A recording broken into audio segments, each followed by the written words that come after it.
statements adopted on relevant international issues. After this event, a press conference will be held of the Russian Foreign Minister and the CSTO Secretary General Talatbek Masadikov. You will be able to see it on the website of the Russian Foreign Ministry, so follow it closely. On the 15th and 17th of June, the Foreign Minister of Turkey is going to come to Moscow with a working visit. He's going to have negotiations with the Foreign Minister and other bilateral contacts. They'll exchange views on the development of Russian-Turkish relations and different affairs.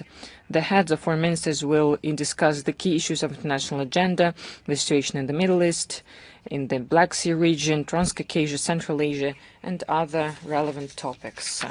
On the 17th of June, in the Cultural Center of the Office of the Diplomatic Corps of the Foreign Ministry, there will be a presentation of the potential of Chukotka Autonomous Region. The exposition will represent the achievements in social-economical development as well as the natural beauty and the culture of this region. The diplomatic corps business circles are invited, as well as the representatives of federal, regional authorities and the media. The Minister of Foreign Affairs, Sergei Lavrov, is going to make a statement, as well as the governor of the Chukotka Autonomous District, Vladislav Kuznetsov. Let's now speak about the relevant agenda. There were a lot of issues regarding the Middle East. We are concerned by another round of Iranian-USA standoff, which was started by an unprovoked aggression of Israel and the US against Iran. We urge everyone to stop the attacks. And we say that it is absolutely unacceptable to attack civil infrastructure. We are still convinced that there is no alternative to a political, diplomatical solution of this conflict on the basis of international law, taking into account the interests of all the interests of the neighboring states.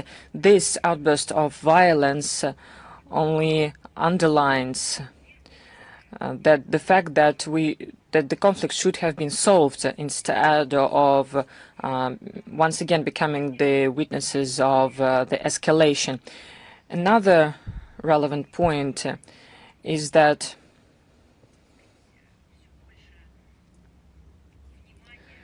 a lot of attention is being paid to the issue of the security of the whole region as a whole, and we hope that the situation will return back to the political, diplomatical track, and there'll be found a solution based on the negotiations. We received a lot of solutions about the Russia-ASEAN summit that is dedicated to 35 years of our relations. That will be held on June 17th, 18th in Kazan.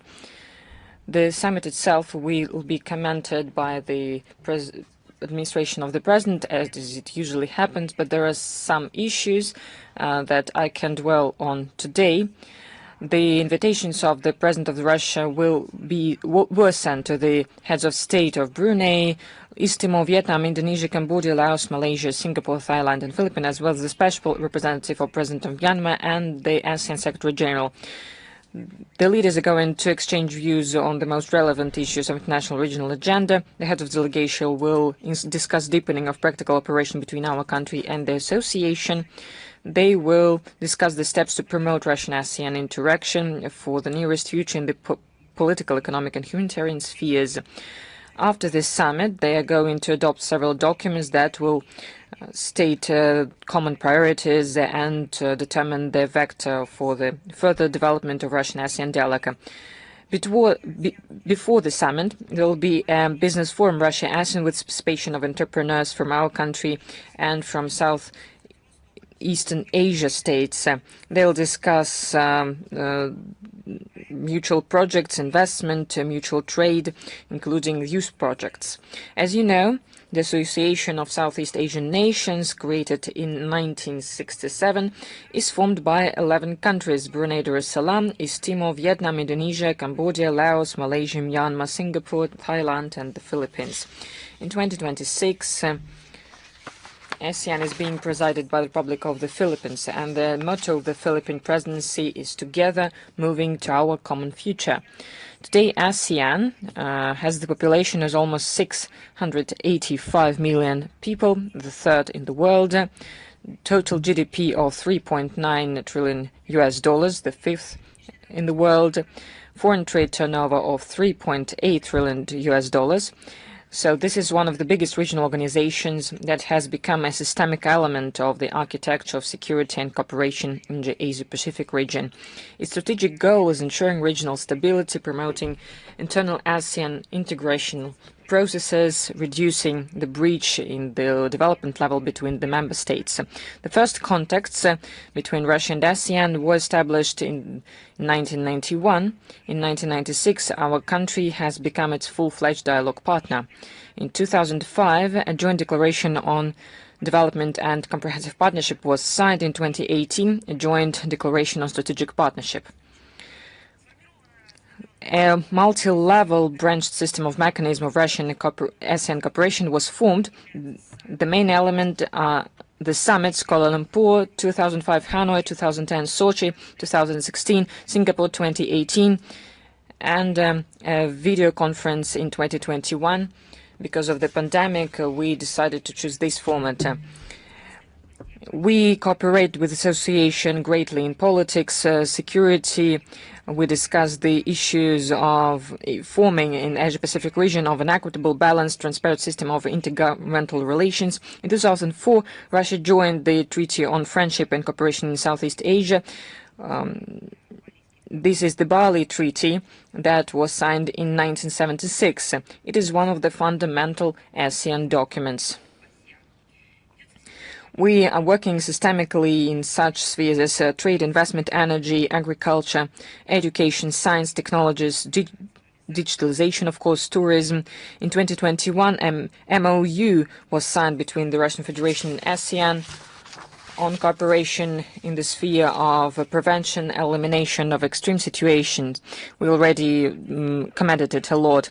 The 2022 was declared the year of scientific and technical cooperation of Russia and ASEAN. In January 2024, Russia received the status of digital partner of the association.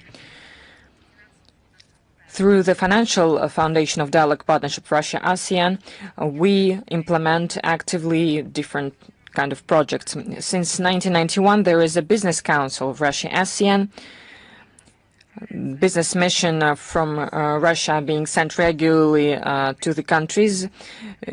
In the context of the St. Petersburg International Economic Forum and Eastern Economic Forum, we have business dialogues with the association on the platform of the Business Investment Summit of ASEAN that is annually held at the same time as the ASEAN summits. We organize thematic sessions on the issues of Russia-ASEAN interaction.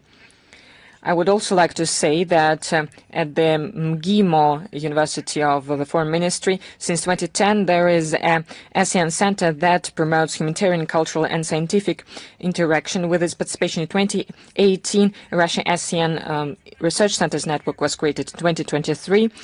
A master's program was started in the University Political Economy of Strategic Partnership Russia-ASEAN. Let's continue with Ukraine. Ukrainian neo-Nazi regime, with the active support, with the sponsorship of their Western supervisors, continues terrorizing civilians, as well as the civilian infrastructure. This is absolutely clearly formulated. Over the past week, the UAF affected 2,077 of our citizens, 43 killed, 234 injured, including 18 minors.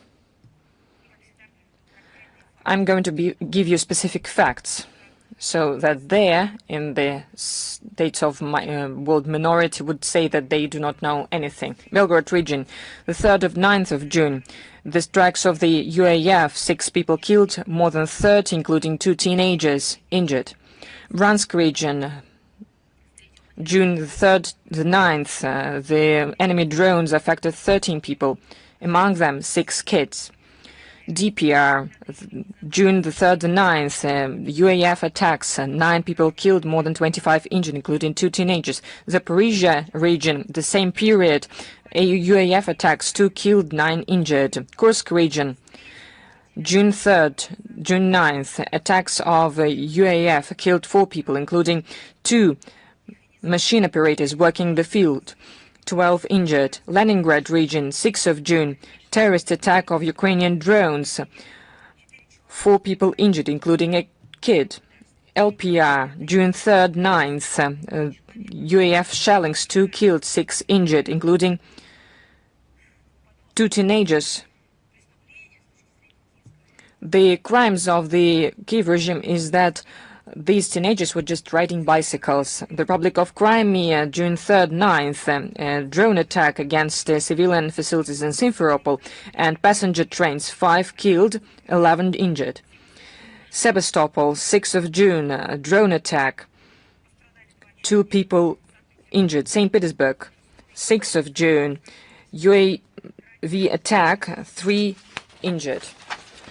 Tver region, the 6th of June, a UAV attack, 1 person killed. Kherson region, June 3rd, 9th, air attacks and shelling, 6 people killed, no less than 12 injured.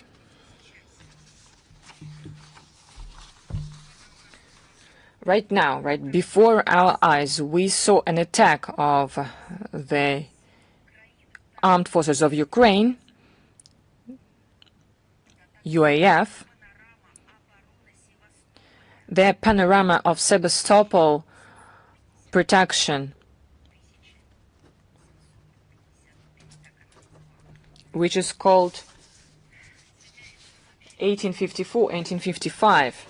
According to the information that I see, it is absolutely destroyed. This panorama, the defense of Sebastopol, is the worldwide known work of art dedicated to the key battle of the Crimean War, to the fight for the Malakoff kurgan on the 6th of June of 1855, when the Russian forces fought against the Anglo-English-French army that was much bigger than their army. This is one more evidence why the Westerners use the Kiev regime for their own interests. They need to destroy the evidence of their own crimes, of their own defeats. They already have experience in destroying historical monuments on their own territory, and now they need to destroy their monuments on the territory of the post-Soviet space. They try to destroy monuments with their own hands, disseminating these false historical, pseudo-historical materials and books, trying to influence our internal policy. And then, when they failed, they used the Kiev regime and the drones and explosives and then artillery. They are trying to destroy these monuments physically, without covering up their involvement. This is another barbarian act committed by the Kiev regime against a civilian facility. As the head of Sebastopol said, the barbarians affected a thing that really is valued by the residents of the city, trying to destroy our essence. Only these frenzied people could do something like this and attack a museum. So I think this is a very good assessment of what we have seen. But they will be held responsible for everything done. The Russian law enforcement organs continue to accumulate evidence to punish the Kiev regime functionaries, militants, and the foreign mercenaries. 23 years of sentence was given to the militant of National Guard of Ukraine, Igor Gurkusha, who killed a civilian in March 2022. 14 years sentence was given to a Polish mercenary, Wojciech Piotr Ważny, who is now internationally wanted. We regularly speak about this, and you know, this is the work of our law enforcement organs on the front line. In the front, brothers, sisters, they work. This is what was said by our president. The barbarianism continues in Ukraine, and it is something that they do against themselves, in fact.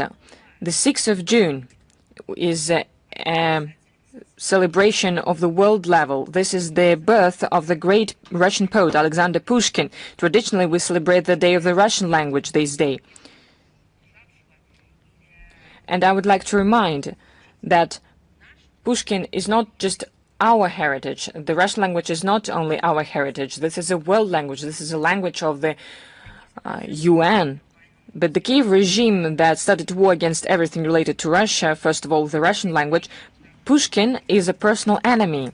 And the 6th of June for them is not a celebration, is not a national day. It is an important day for the whole world, but not for the Kiev regime. So the monuments to this great poet in Ukraine are being destroyed with maniacal methodicalness. They didn't even spare the monument in Odessa. And why shouldn't they have it destroyed? Because it is located in the borders of the UNESCO World Heritage object, and it was built in the end of the 19th century on the money of the residents of the city. And during all these decades and the centuries, there was an inscription to Alexander Pushkin from the residents of Odessa. But the Kiev regime deprived the residents of Odessa of this monument. The Kiev regime also deprived the residents of Odessa of their citizenship, of their position as the citizens, of understanding of the fact what is a citizen. They deprived them of their historical memory, consciousness. Is there a cure for this? Resistance, even internal resistance. Understanding that this is a real, true act of barbarianism of the 21st century. Under this sign of depushkinization, we see a fight against culture, Russian language, Russian literature, historical memory, the heritage of the civilization. The June 1st, the Odessa court banned the organization Ismail Pushkin Society. It is its name which this organization researched the works of the poet. This is their only crime. They were researching Russian literature, Slavic culture. And also there was a club of young Pushkinists in the context of this organization. So why has it become something illegal? This organization existed for 29 years. As Zelensky said, can we say that it has something to do with communism ideology, the Soviet times, maybe some kind of Russian imperialism? No, it existed for 29 years, so these are modern times. This is new Ukraine that was independent and created itself, the organization like this. But the SBU saw in this a threat to national security, in the fact that they were researching the works of Alexander Pushkin. June the 2nd, the Poltava city council introduced a ban on the Russian contact in the city. So it was not something related to the content, but the fact it was related to the Russian language. They're speaking about the public use of Russian films, music, books, theater performances. Sprachenführer Yelena Ivanovska, that everyone knows, declared it, and she said before these bans are only viable for the Russian products. They do not concern the content in the Russian language, as she said, that was produced in Ukraine.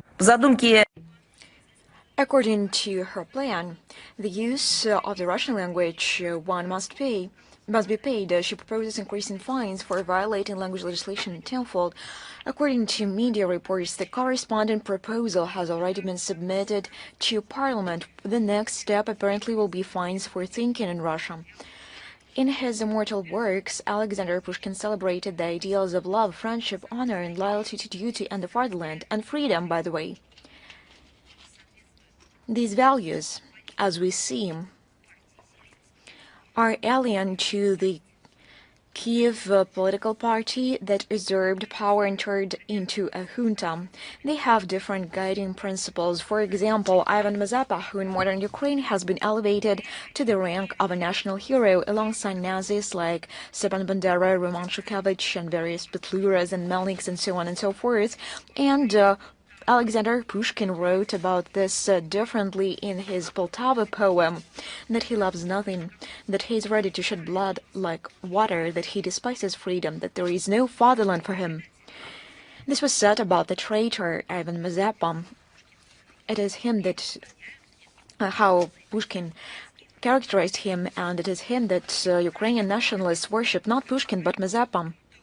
And his remains they want to rebury in the so-called pantheon of outstanding Ukrainians. But surely what was said could also be applied to the representatives of Vladimir Zelensky's current regime, who, to please their Western masters, are ready to shed the blood of ordinary Ukrainians like water, to renounce their history, their faith, and their native language. Therefore, it is important for the usurpers to erase all memory of the great poet and his work, so that people, when studying his personality, do not draw such dangerous parallels for the Kiev regime, which present themselves quite naturally.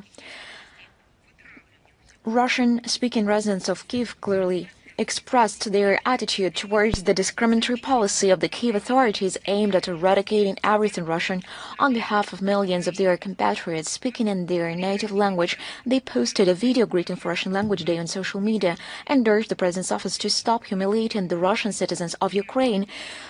I believe that there could be no other reaction, but I have a personal question to UNESCO. Please tell me the demolition of another monument to Alexander Pushkin, the prosecution of the Russian language. This is what exists at the funds of Russia. UNESCO has always enjoyed the support of Russia, and what do we receive in return? Our permanent mission in Paris will remind UNESCO's Secretariat of its direct obligation not merely to respond to such incidents, but also to work in this direction. Also, I would like to add something to make this picture full.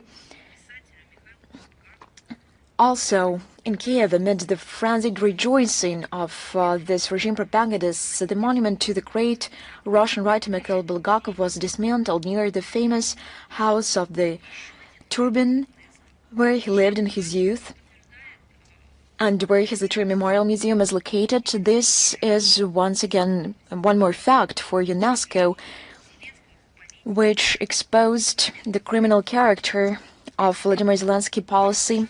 Back in February 2021, he was publicly stating different things. He was speaking Russian back then, and he commented on the situation quite differently compared to the present moment, and at his instruction the corresponding policy is being carried out. I will remind you once again. February 2021, while showing the audience Russian language book published in Ukraine, he publicly stated in Russian that there was no ban on publishing a novel, The Master and Margarita, in the country, or in studying in the literature curriculum in Ukrainian schools. He also assured, I quote, "News about the banning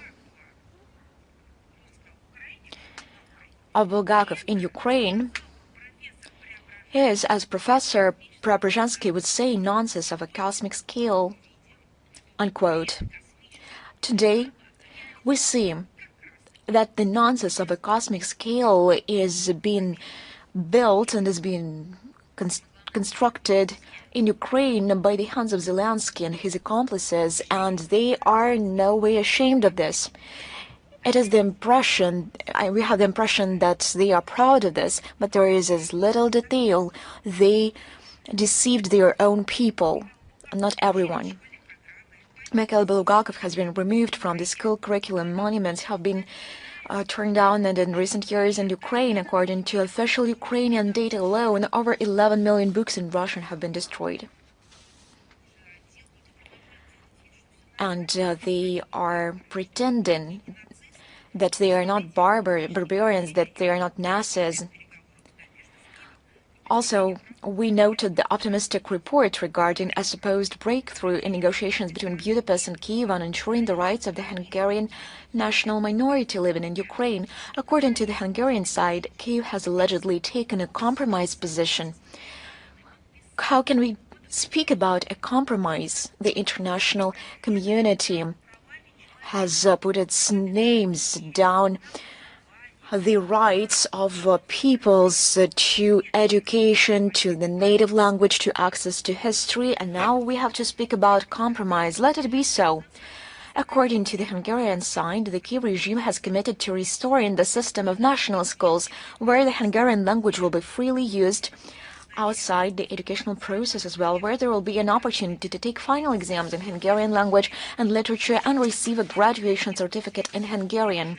In settlements where the share of the Hungarian population exceeds 10%, it will supposedly be possible to use Hungarian national symbols as well as use the Hungarian language when providing medical care, at sports and cultural events and political activities, and in the organization of national holidays. In exchange for this, Budapest is ready to agree to the opening of the first negotiating cluster on Ukraine's accession to the European Union. In general, one could be happy for the Transcarpathian Hungarians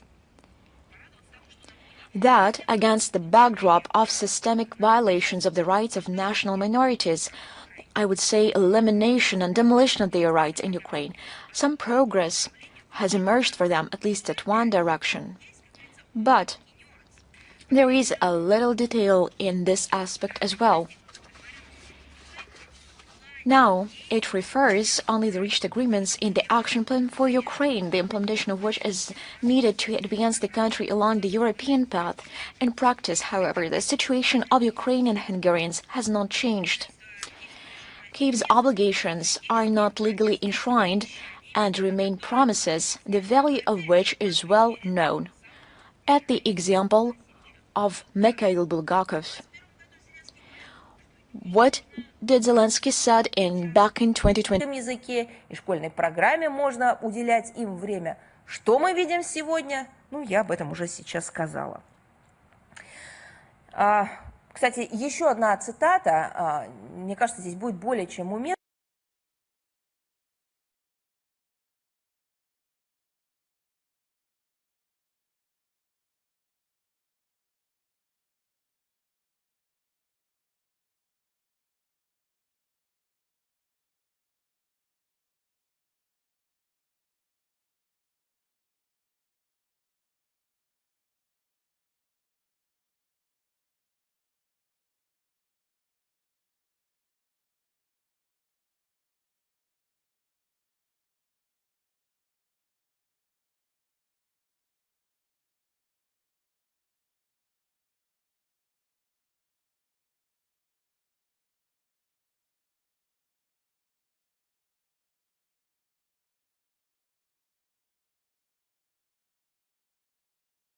Catholic Church.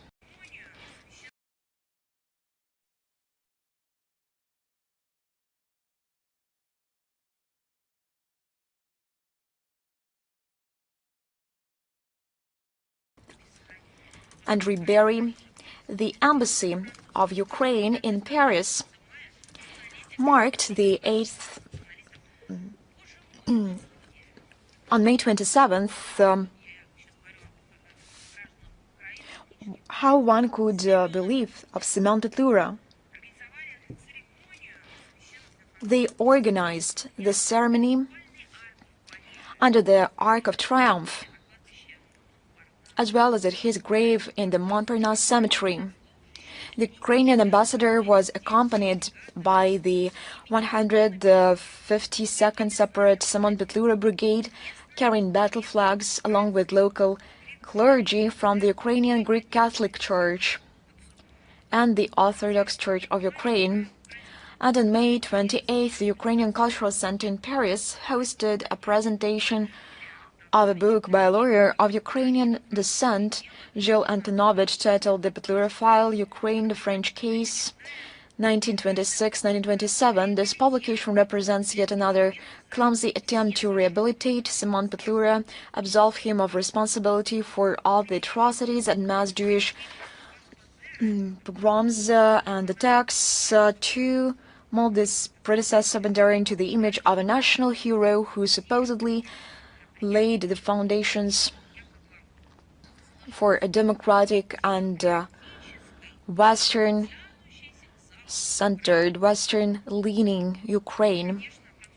Naturally, the French media did not miss the opportunity to widely disseminate this pseudo-scientific information. It is noteworthy that for French press there is no room for the tragedy in Starobelsk that claimed lives of 21 children, college students. No, there was no room for that. But to put this unworthy information about Petlura on the pages of their newspapers, yes, they have ink and paper for that. Simultaneously with the events glorifying Simon Petlura, a monument to the remarkable Russian writer Mikhail Bulgakov was dismantled. At the same time, Bulgakov despised Petlura, and in his novel The White Guard, he explained quite clearly why everything which I have mentioned is in direct connection. Kiev regime and its so-called heroes, and for all of us, for all normal people, the overwhelming majority, everything is clear with them. However, we would advise the French authorities to check their historical facts, to read more before approving ceremonies that undermine the credibility of the Fifth Republic itself. Speaking about sponsors of the Kiev regime, as we all know, Canada positions itself as a highly peaceful country. It takes pride in its participation in peacekeeping operations, expresses concern over the dangers posed by anti-personnel mines, and calls for strict compliance with the UN Charter and international humanitarian law, including in Ukraine. In general, it actively champions universal prosperity, democracy, and world peace. And now, just the other day, we learn that this supposedly peace-loving country became party. You think out to what? Not the humanitarian project to help the victims of the Starobelsk attack carried out by the Kiev regime. They arranged to establish a production facility for strike and reconnaissance unmanned aerial vehicles on its territory. These very aerial vehicles they used to kill children, civilians, maternity homes, hospitals. The very aerial vehicles they use to strike paramedics, firefighters, rescue services. On May 25th, with the support of the Canadian Department of National Defense, a joint venture was established between private company Sentinel from the Canadian province of Ontario and the Kiev-based company Aerologics. They signed an agreement on intellectual property and licensing, which includes knowledge and experience sharing. The Canadians provide the know-how in composite materials and manufacturing methods, while neo-Nazis provide knowledge of actual combat conditions. They will share how they carry out terrorist attacks. And these so-called knowledge, how to kill civilians by drones, how to strike civilian infrastructure, they are in abundance. However, for some reason, Ottawa fails to recall the principles of international humanitarian law in this context. As we can see, In the field of development manufacturing these relatively inexpensive but highly effective 21st century instruments of murder, the state, which fears, in the words of its prime minister, being on the menu, is clearly unwilling to fall behind. As a result of the deal, the Canadians acquire a profitable military production facility in their own soil, while the Ukrainians hide their much-needed strategic reserve of military resources from Russian strikes on another continent, in a third country that supposedly is not a party to the conflict. How come? How come? We see it all, we know it all, we make the corresponding conclusions. The new joint venture plans to produce several thousand UAVs per year.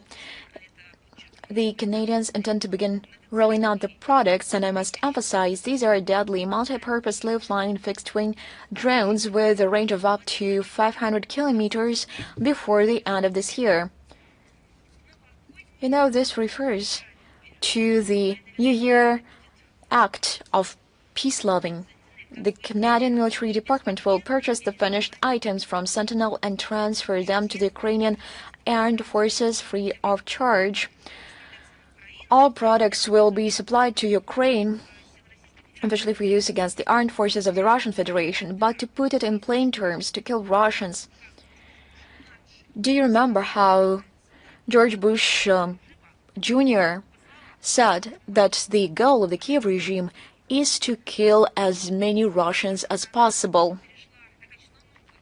Thus, as we can see, Canada has moved to a qualitatively new level of involvement in the Ukrainian crisis. All masks have been discarded, and the true-based nature of what is by no means a peace-loving state, but rather a warmonger, seeking to further fuel the Russian-Ukrainian conflict by all possible means, has been laid bare.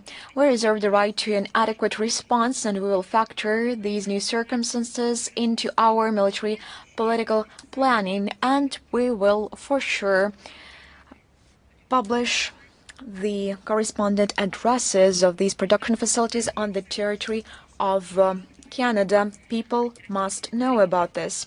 The situation around Moldova. On June the 2nd, the chargé d'affaires of Russia was handed a note of protest at the Moldovan Foreign Ministry, claiming that a supposedly Russian explosive-laden unmanned aerial vehicle crashed in Galati, Romania on May 29. So, I would just recall you. So, an incident occurs in Romania and not Moldova, yet Chisinau sounds the alarm, and Chisinau is not interested in the fact that they are being drawn into a anti-peace-loving course, which is not peculiar to Moldova. Chisinau does not any evidence that the UAV has no Russian origin. Their main goal is to score Russophobic points and demonstrate their solidarity with Bucharest.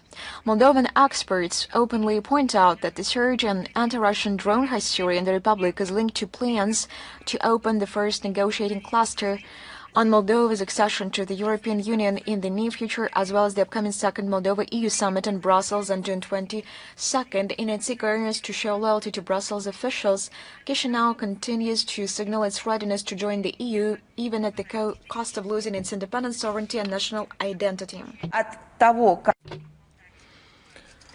Unlike Russian diplomats are being called to the Foreign Ministry of Moldova not giving any evidence, we do have evidence. The Vice Premier, Minister of Economic Development and Digitalization of the Republic, Evgenia Smachescu, said on June the 2nd that in the context of joining of the EU, there is a Plan B of official Chisinau, which includes uniting with Romania. It will happen if a treaty on joining the EU will not be signed till the end of 2028. So, can you imagine this alternative given to the citizens of Moldova? So now, the leadership that they entrusted the power with is calling them Romanians. So maybe you do not want to be part of the EU, but you will have to. But we will present you as Romanians. Well, actually, you are Moldovans, but if we will not be accepted into the EU by some reason, then we Moldovans, no, sorry, Romanians will join it in any way. But we will have to renounce our own sovereignty. We will renounce the fact that we are a sovereign state of Moldova and that we are Moldovans. And we will become part of Romania. But at the same time, we will be in the EU, but we will be part of Romania in this case. This is genius. You know what it resembles? When, for instance, a creature that eats people goes near a man and asks, you know, do you want to go to the theater, but I will have to eat you before this. But you will go to the theater, but you will be in my stomach. Well, I haven't seen such a mockery of the common sense. I haven't seen anything like this. Some methods were used. The 25th image, some kind of work with historical documents. But so outright... Союз становитесь частью другого государства, ну так открыто я, пожалуй, и не припомню, чтобы делали. Этот самый министр молдавский, не знаю, может, он себя уже румынским называет, отметил, что не видит в этом угрозы.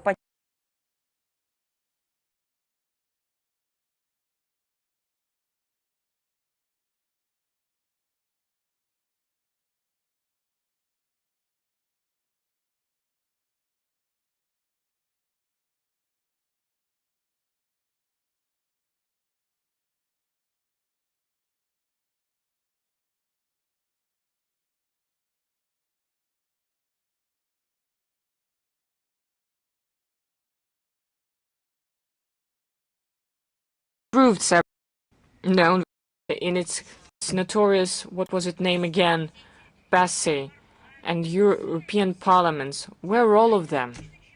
What are they concerned about? Is everything that happens in China and Latin America? But this is Europe. This is your zone of responsibility. European Parliament, do you not think what is happening? The second fact, the Central Electoral Commission of Moldova elaborates the legislative initiatives to change the order of referendums on the essential issues for the life of the country. The experts fear that it will create a possibility for dismantling the neutral status of the Republic, which is stated in its constitution, but not in some kind of documents, but in the main document of the country, constitution. The Chisinau is existing the pressure on Gagauzia in order to eliminate its autonomous status. On June the 4th, the Central Electoral Commission of Moldova approved several amendments to the code on the elections of the Republic to limit the authorities of the region. So the Comrade will not have an opportunity to form its own electoral commission. A new structure will be created that will be fully controlled by Chisinau, the Central Electoral Council. The candidates of this council will be verified by law enforcement structures of Moldova, including the Information Security Service.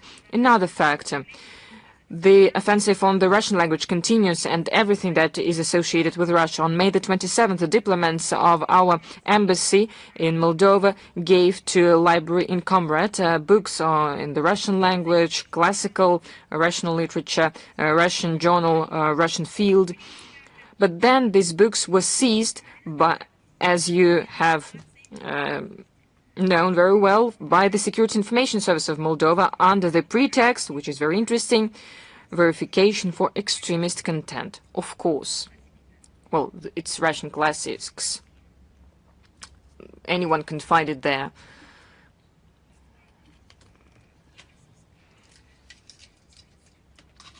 It's like a Goebbels structure to create punishment organizations under the pretext of information work.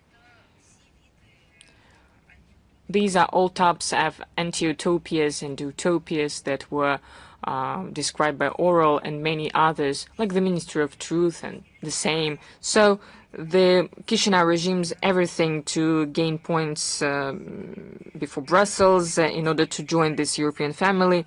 And in fact, the existence of Moldova is on the map right now. And the opinion of common Moldovans is being ignored. This is the true phase of Euro integration.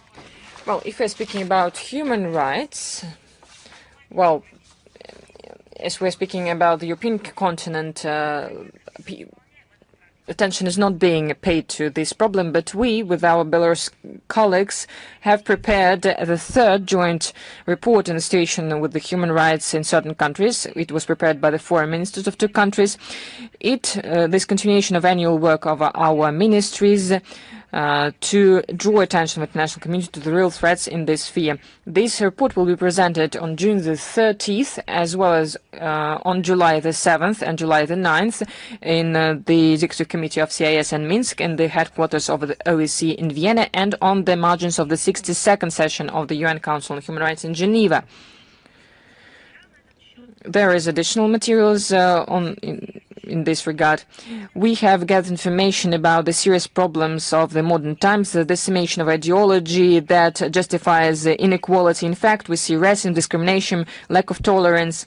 The danger is that this ideology and methods are being used by the West to preserve the dominance that they have lost, and they are trying to return it at any cost. Now through direct colonial exploitation, and now through neo-colonial means and practices. They want to continue these 500 years of dominance. The threat is seen by the West in the sovereign independence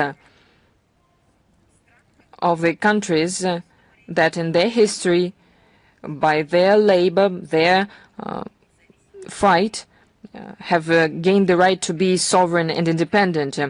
The confrontation is increasing. Прямого силового вмешательства, а порой просто похищения законных руководителей. Такая циничная практика наблюдается на Украине, в Ближнем Востоке, в Центральной Азии, на Южном Кавказе, конечно, Латинской Америке. Запад, который дискредитировал собственную модель развития и, конечно,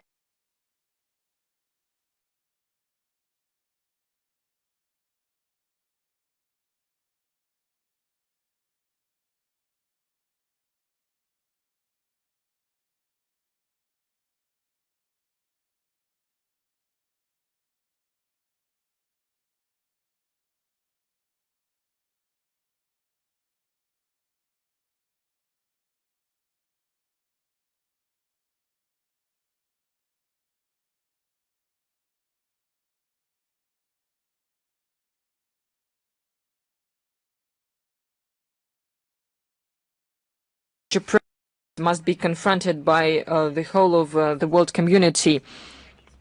Only this way we can eradicate colonialism and to prevent the subjugation of international law. This report, unlike the so-called Western surveys, is not used for moralizing anyone. It is based on the NGO materials and the recommendation of the UN human rights protection mechanisms.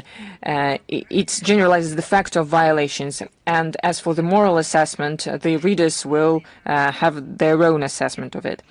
This comment and this report will be presented in our resource on June the 15th, so follow our website. An important date for the SCO, it's the 25 years of this organization that we're going to celebrate in a few days on June the 15th. It started in the format of 6 states, Russia, Kazakhstan, China, Kyrgyzstan, Tajikistan, and Uzbekistan. Today, SCO is a powerful regional association. Over this period, the organization was also joined by other countries, Belarus, India, Iran, Pakistan. 15 dialogue partners participate in the joint work from Asian and Middle East countries, and there are 2 observer states, Afghanistan and Mongolia. Right now, SCO has asserted itself as respected, powerful platform based on cooperation, equality, mutual respect and consideration of interests. The geographical area includes practically the whole of Eurasia, where the half of population of Earth lives. The share of participants of this association in the GDP reached a third, and this association is very attractive because there are many, more than 10 applications to join it. We do everything to strengthen the role in promoting the process of sustainable growth and forming multiple world order. The organization becomes a fundament for building an Eurasia of a balanced architecture of equal, indivisible security, stability that ensures the interests of the maximum number of countries. The social economic fundament of this system is going to be the Great Eurasian Partnership, based on close cooperation of states and multilateral associations of the regions and convergence of national strategies. Specific measures for further development of interaction in the spheres of policy, security, economy and cultural humanitarian ties will be considered at the next session of the Council of Heads of State and the summit and the format of SCO Plus celebrated will be held in Bishkek on August 31st, September 1st, and the Council of Heads of State in October 19th, 20th in Dushanbe. Contribution to strengthen economic and business cooperation in the SCO area was a special thematic session organized by initiative of the Trade and Commerce Chamber of Russia on the 4th of June during the St. Petersburg International Economic Forum. Russia will continue to supporting the presidency of Kyrgyzstan that is being held under the motto of 25 years of SCO, together to the sustainable peace, development and prosperity. We are concerned that together we will give additional momentum and dynamics to its further evolution. Another important date, on the 17th of June this year, we will celebrate 90 years since the birth of an eminent philologist, the first female rector of St. Petersburg State University, the president of the National Association of Teachers of the Russian Language, and the founder of the Foundation Russian World, Lyudmila Verbitskaya. The invaluable contribution of distinguished linguist of the support of Russianists all over the world. Her scientific words influence the theory, methods, and standards of teaching, tests of the Russian language as a foreign language. The pupils and followers of Lyudmila Verbitskaya abroad continue to use and develop the concept and practices introduced by her. The strengthening of the position of the Russian world, the expansion of the Russian world and the Russian-speaking area were always very important for Lyudmila Verbitskaya, and she considered that it was a very important national task, being the one who created the Council for the Russian Language of the President of the Russian Federation. A documentary, the main Russianist of the planet, will be presented with the subtitles in 5 languages: English, Arab, Spanish, Chinese, and French. Russian diplomatic missions are going to organize thematical expositions with the demonstration of posters that were used in St. Petersburg in the context of the large-scale educational campaign initiated by Lyudmila Verbitskaya in 2007 that is called Let's Speak as the Residents of St. Petersburg. We're convinced that our common joint efforts to promote Russian language abroad will put into practice one of the mottos of Lyudmila Verbitskaya: planet should start speaking Russian, and we'll give the references to this in the text of our briefing today. And of course, we have a briefing on the verge of a very important event for us, and we are all going to celebrate this day, the Day of Russia. In this regard, I would like to start with the text that this year is going to have 100 years. On June 8th, 1926, in the Riga journal Peresvony, a statement by Russian philosopher Ivan Ilyin was published. It was called About Russia. It was pronounced by him in Berlin at the Day of Russian Culture, and there were words as if they were written today. Without changing a letter, I'm going to quote: being Russian means to see Russia in the God's beam, in its eternal tissue, its timeless substance.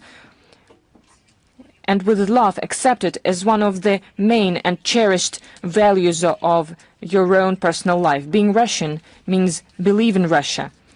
As all great Russian people, all its genius and its builders believed in it. Only in this faith we can assert our fight for it and for our victory. The end of quote. It was 100 years ago, but it is still relevant. You know, I would like to say that it is surprising. This national day in every state is being celebrated by the different people, different compatriots, people from different countries, people who have the citizenship of our country, of a different country. But these are people that have something to do with the country through the culture, through other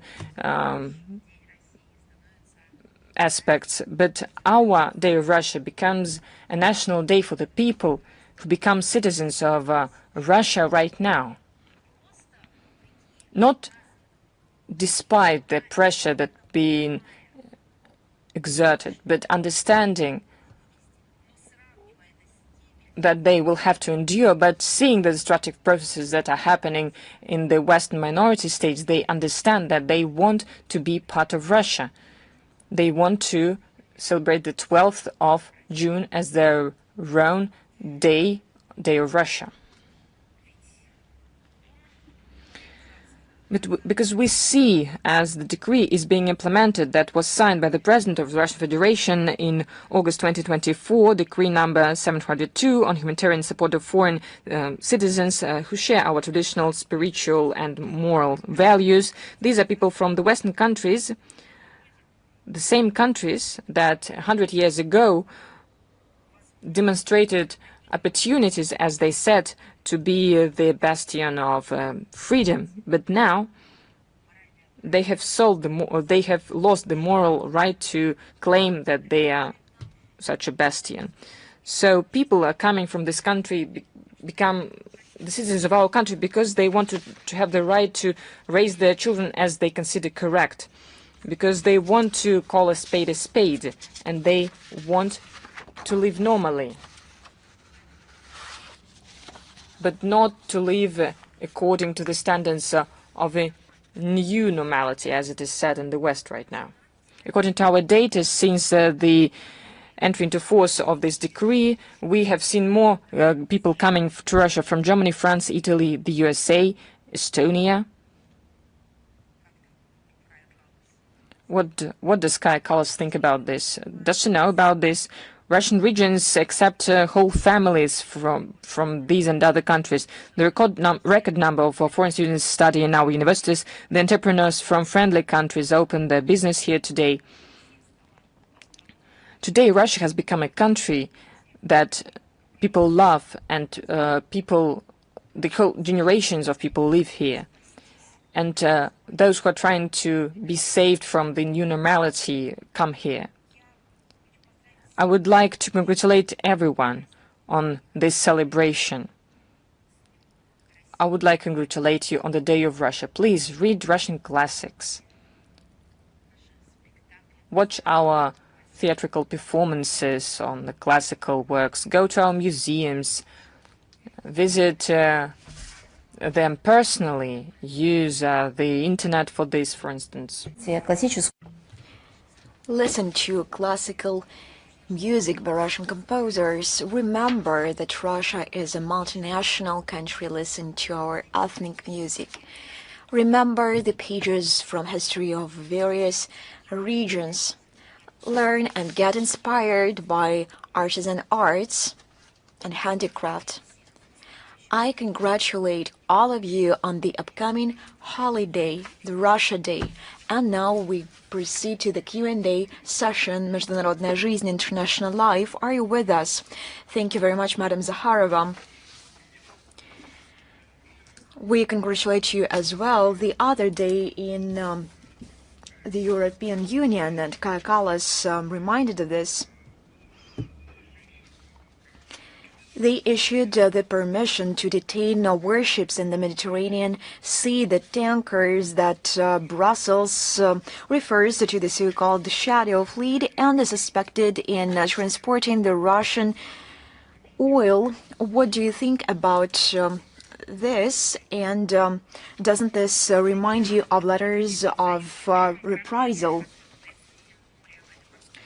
Speaking about the operation of the European Union deployed in the Mediterranean Sea of their naval operation arena in order to inspect and seize warships is the blatant violation of international law. Let me remind you that the objectives of the so-called arena reaffirmed by the United Nations Security Council, I would quote this, control of embargo observance on sending arms and equipment to Libya, monitoring observance and data collection when it comes to illegitimate export from Libyan crude oil and oil products, and also inspecting illegal human trafficking in open seas. This mandate expired this past May. Any activities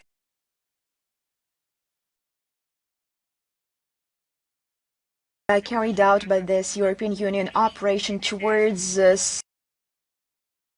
waters without consent of Tripoli are considered to be illegal. Also, I would like to remind you that the notion of the shadow fleet that they use does not exist in the international legal framework. If they find it somewhere, let them show it. This is the political fiction of the European Union and its member states of this Russophobic minority.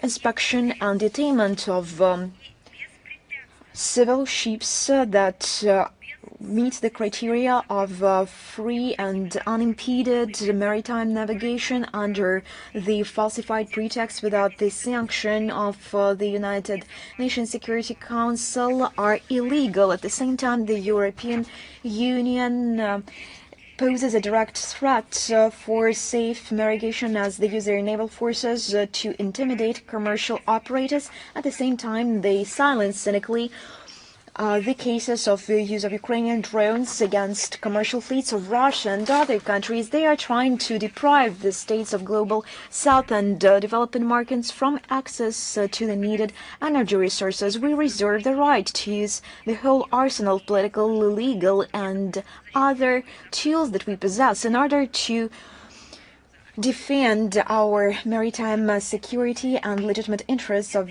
shippers and vessel owners. The responsibility to any incidents and escalation in the Mediterranean Sea will belong to the initiators of the escalation, represented by Kai Kallas and her company. Thank you very much. We are moving forward. DawnNews, are you with us? Good afternoon. I would like to congratulate you on this occasion as well. Today we have one question. On June 16, 2006, the Russian-Kazakhstan intergovernmental agreement entered into force, launching the Eurasian Development Bank. How would you comment on this anniversary? Let me just remind you that Russia and Kazakhstan stood at the very origins of the Eurasian Development Bank and are its key participants. Between 2009 and 2011, Armenia, Tajikistan, Belarus, and Kyrgyzstan joined. In 2025, last year, Uzbekistan also became a member. Currently, Oman is completing domestic procedures to become a shareholder of the Eurasian Development Bank. Thus, the financial institution will soon significantly expand its geography and expertise correspondingly. Over its 20 years of existence, the bank has become one of the key development institutions in the region and has proven the strong demand for its analytical capabilities. We have to note that The EDB's unwavering priority has always been the implementation of projects with an integration effect. From a sectoral perspective, the largest share of investments goes to initiatives in the mining and chemical industries, energy, transport, and the financial sector. Despite illegitimate unilateral measures imposed by Western countries against individual member states of the bank, the EDB's loan portfolio has shown stable positive dynamics in recent years. The financial institution has already reached the mark of $21 billion in approved financing from 2022 to 2025. The volume of loans issued by the bank amounted to $9.15 billion, which is 1.5 times more than the estimates for 2018-2021. Thank you so much. Союзный TV channel, are you with us?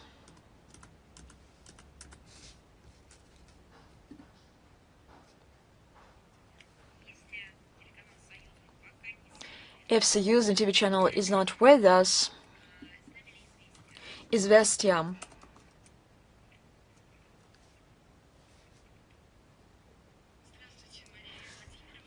Good afternoon, Madam Zakharova. Let me also congratulate you on the upcoming holiday. We have several questions to you today. Thank you so much. We congratulate you as well. U.S. President Donald Trump on June 8th conceded the possibility of ordering U.S. Special Forces landing on Iranian territory if talks between Washington and Tehran fail on the substance. What long-term consequences for regional security does Moscow foresee if the threat of U.S. Special Forces landing in Iran materializes? What measures of international cooperation is Russia prepared to offer to prevent an armed conflict in the event of the talks? If the talks fail, I have already given our assessments of the situation. In the opening part, Russian Federation consistently and fundamentally proceeds from the necessity of resolving the current crisis surrounding Iran, which was provoked by U.S. and Israel without any foundation. They committed an act of aggression against a sovereign state through strictly diplomatic means. We believe that this crisis should be solved by diplomatic means. We regularly conveyed this position to the American side at all levels. Despite the ongoing negotiation process, this situation remains extremely volatile. Any ground operation would mean a further escalation of tension, which is fraught with irreparable consequences not only for each of the parties involved, but also undoubtedly for regional and global security. European Union services have proposed adding over 80 items to the new package of anti-Russian sanctions.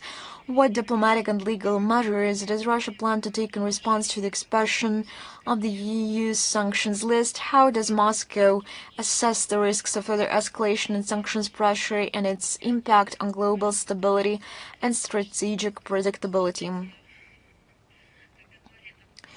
When one speaks about relations between Russia and European Union, different assessments can be given. You know them quite well. But there is a particular share of stability and predictability. The European Union continues to manufacture new packages of illegal restrictions against Russia. In Brussels, they completely refuse to understand that they have not achieved and will not achieve their goals or influence in our sovereign policy. But since the Euro bureaucrats are no longer capable of stopping the sanctions flywheel, all they can do is threaten us with new restrictions without asking themselves where they end up. At the same time, anti-Russian sanctions are increasingly taking on an essentially international extraterritorial character. The focus is placed on Russia's interaction with key close trade and economic partners, a number of countries whose economic operators end up on EU blacklist is steadily growing, and this causes discontent among the countries of the global majority as the imposed restrictions destabilize energy and food markets as well as industrial raw material markets and undermine established production, logistics, and transport chains. This also affects Brussels itself. Russia strongly condemns any legitimate unilateral coercive measures. More and more states share and support this approach, and naturally effective and tough steps will follow from our side in response to yet another EU sanctions package. Thank you very much. China Media Corporation, are you with us? Good afternoon, Madam Zakharova.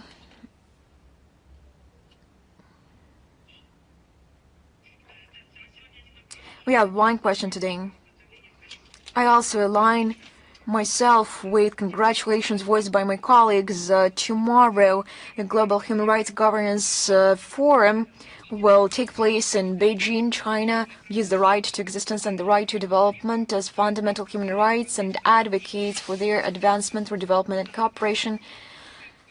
Given serious global challenges such as poverty, climate change, and the energy crisis, how do you evaluate the approach that prioritizes the right to development? Does this approach correspond to the real needs of the peoples of the majority of countries in the world?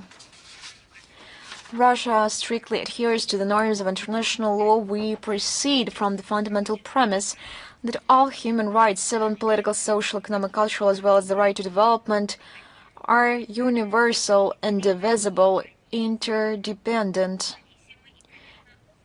and interrelated. The UN Declaration on the Right to Development of December 4th, 1986 defines it as an inalienable human right, by virtue of which every human person and all peoples are entitled to participate in, contribute to, and enjoy economic, social, cultural, and political development in which all human rights and fundamental freedoms can be fully realized. In other words, this right is primarily a matter of having the appropriate opportunities. It must seem funny and tricky to comment on this subject in response to right after my response to the question on the legitimate sanctions introduced by the West, they impose against peoples, thus hindering their opportunities for development. Unfortunately, despite the fact that 4 decades have passed since the adoption of the declaration, we cannot yet speak of its realization, and we understand why. Because there are such actors that undermine the whole process. I mean, the Western minority in rhetoric, they never abandon lofty words dealing with human rights, but in reality, they undermine these human rights. As of today, a number of systemic problems preventing the initiation of this process remain unresolved, and they have been exacerbated due to concrete actions, not because some circumstances made them fail, but due to man-made processes due to the position of Western minority. For instance, there is no universally recognized consensus regarding the right to development. As is well known, the countries of the collective West traditionally neglect economic, social, and cultural rights in favor of political and civil ones. But now, they neglect all rights. In general, this factor predetermines their skeptical, or to call things by their proper names, overtly dismissive attitude towards the right to development. Furthermore, Western legal experts believe that it cannot be considered a legal category because, due to its specific characteristics, having both an individual and a collective component simultaneously, they claim it cannot be defended in court. The countries of the global majority categorically disagree with such interpretations. They view this right as an opportunity for peoples to independently choose their development model and consequently to possess full economic sovereignty and control over natural resources. They proceed from the understanding that poverty is a serious human rights violation, and before speaking about economic and political rights and freedoms, one must ensure economic growth, including through the development of vital infrastructure and by providing access to quality education and healthcare. Political liberalization, in turn, is merely a final stage that should only be transitioned to after the basic rights and needs of citizens have been met. Non-Western countries are also convinced that wealthy nations gained their advantages through colonialism, exploitation, and now these peoples are denied this right to development. Exploitation of what does not belong to them, water and other resources, international trade and financial systems preserve and entrench this kind of inequality. And in this regard, they demand a fairer international trade system, technology transfer, debt cancellation, the reform of international financial institutions, and the overcoming of historical inequality. Russian approaches to the issue of realizing the right to development are largely in tune with the position of the global South. We are convinced поощрение права на развитие в качестве инструмента исправления исторической несправедливости, устранения имеющихся перекосов в глобальном экономическом развитии. Сегодня положение декларации актуально как никогда. И пример, например, опять же, пример Китая служит наглядным свидетельством того, каких успехов можно достичь, когда право на развитие становится приоритетом. Ответственный подход нашей страны к тематике реализации этого, так сказать, этого направления подтверждается высоким уровнем участия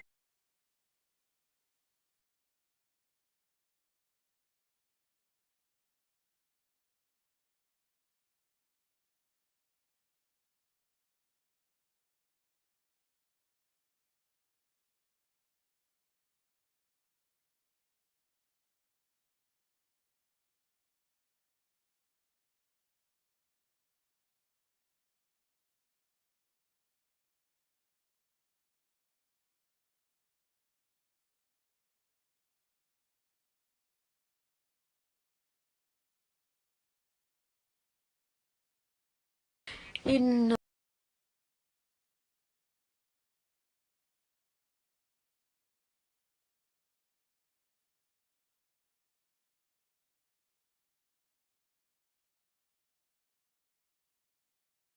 have already collaborated on the film Red Silk.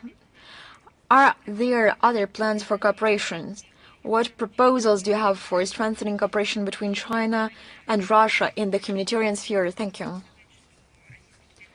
Russian-Chinese cooperation in the field of film production takes a special place in our humanitarian ties between our countries. The holding of the Cross Years of Culture in 2024-2025 has given bilateral cooperation in this area a new dynamic and a new quality of development. In May 2025, as you justly put it, during the visit of President Xi Jinping to Moscow, an action plan for joint film production between the Ministry of Culture of the Russian Federation and the China Film Administration up to 2030 was adopted. The memorandum you mentioned was signed exactly to further develop the agreements outlined in this document. There's another aspect that the pace set by the culture years is being preserved, and joint projects, the results of these joint projects are the film Red Silk, and there'll be a continuation, a sequel to Black Silk, and I think that the production of this film in China have already finalized, as far as I know. And we hope that the viewers on both sides of the border will be interested in this film. We'll also work on other interesting cinema projects. I would also like to point out that our cooperation is large-scale and multifaceted in the sphere of the cinema. Representatives of the cinema industry participate actively in the competitions and the festivals in Russia and China, You have seen that our Russian films were presented at the Beijing International Cinema Festival on April 16, 25 this year. China's cinemas were presented at the Moscow International Film Festival.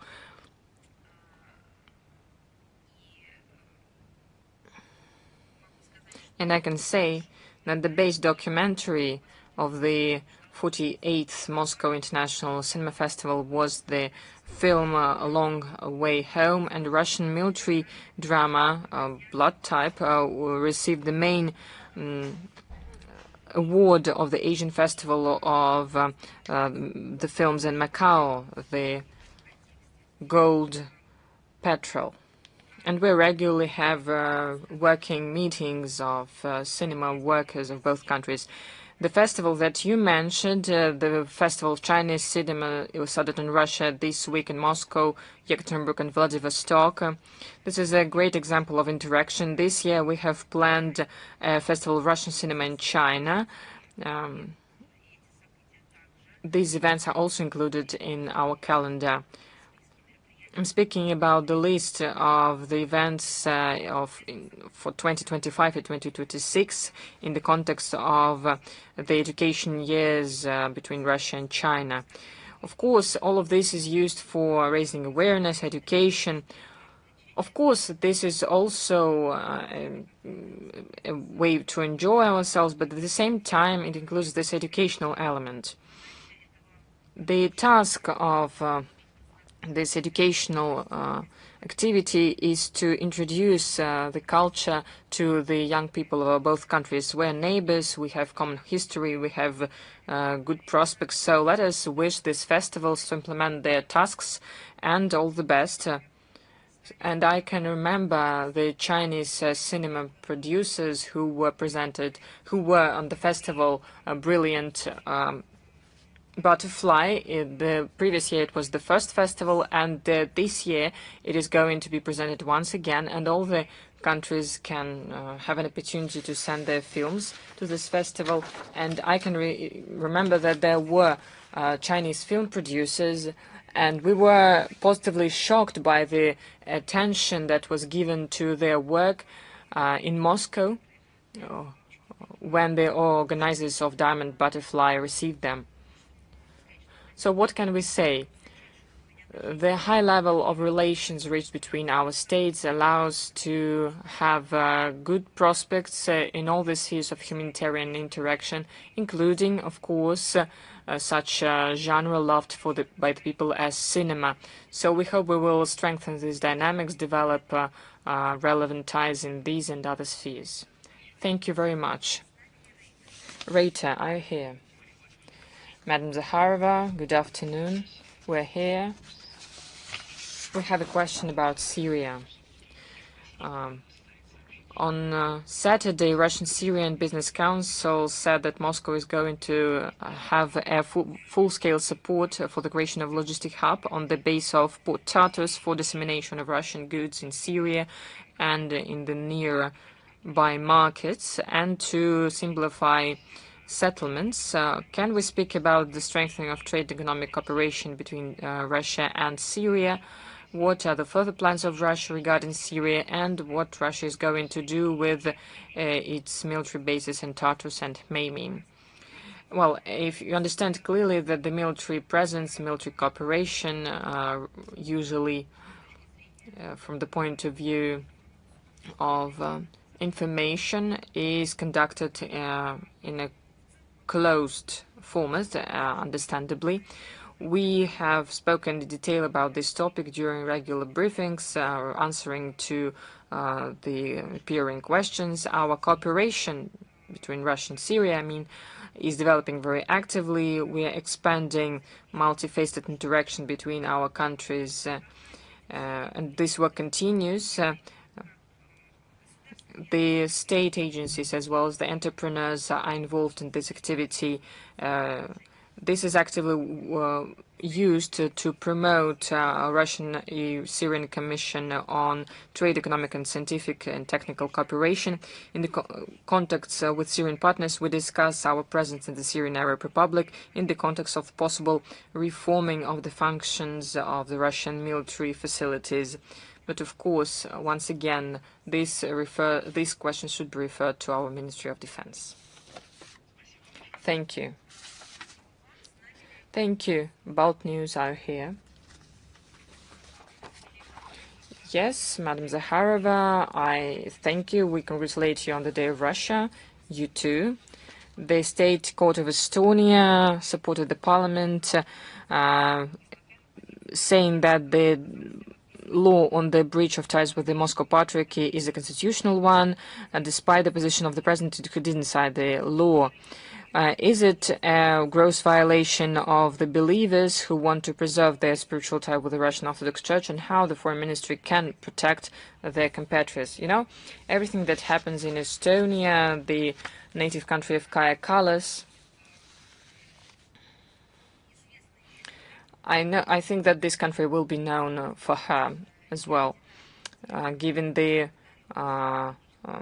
extraordinary nature of this political figure. Everything that has happened there causes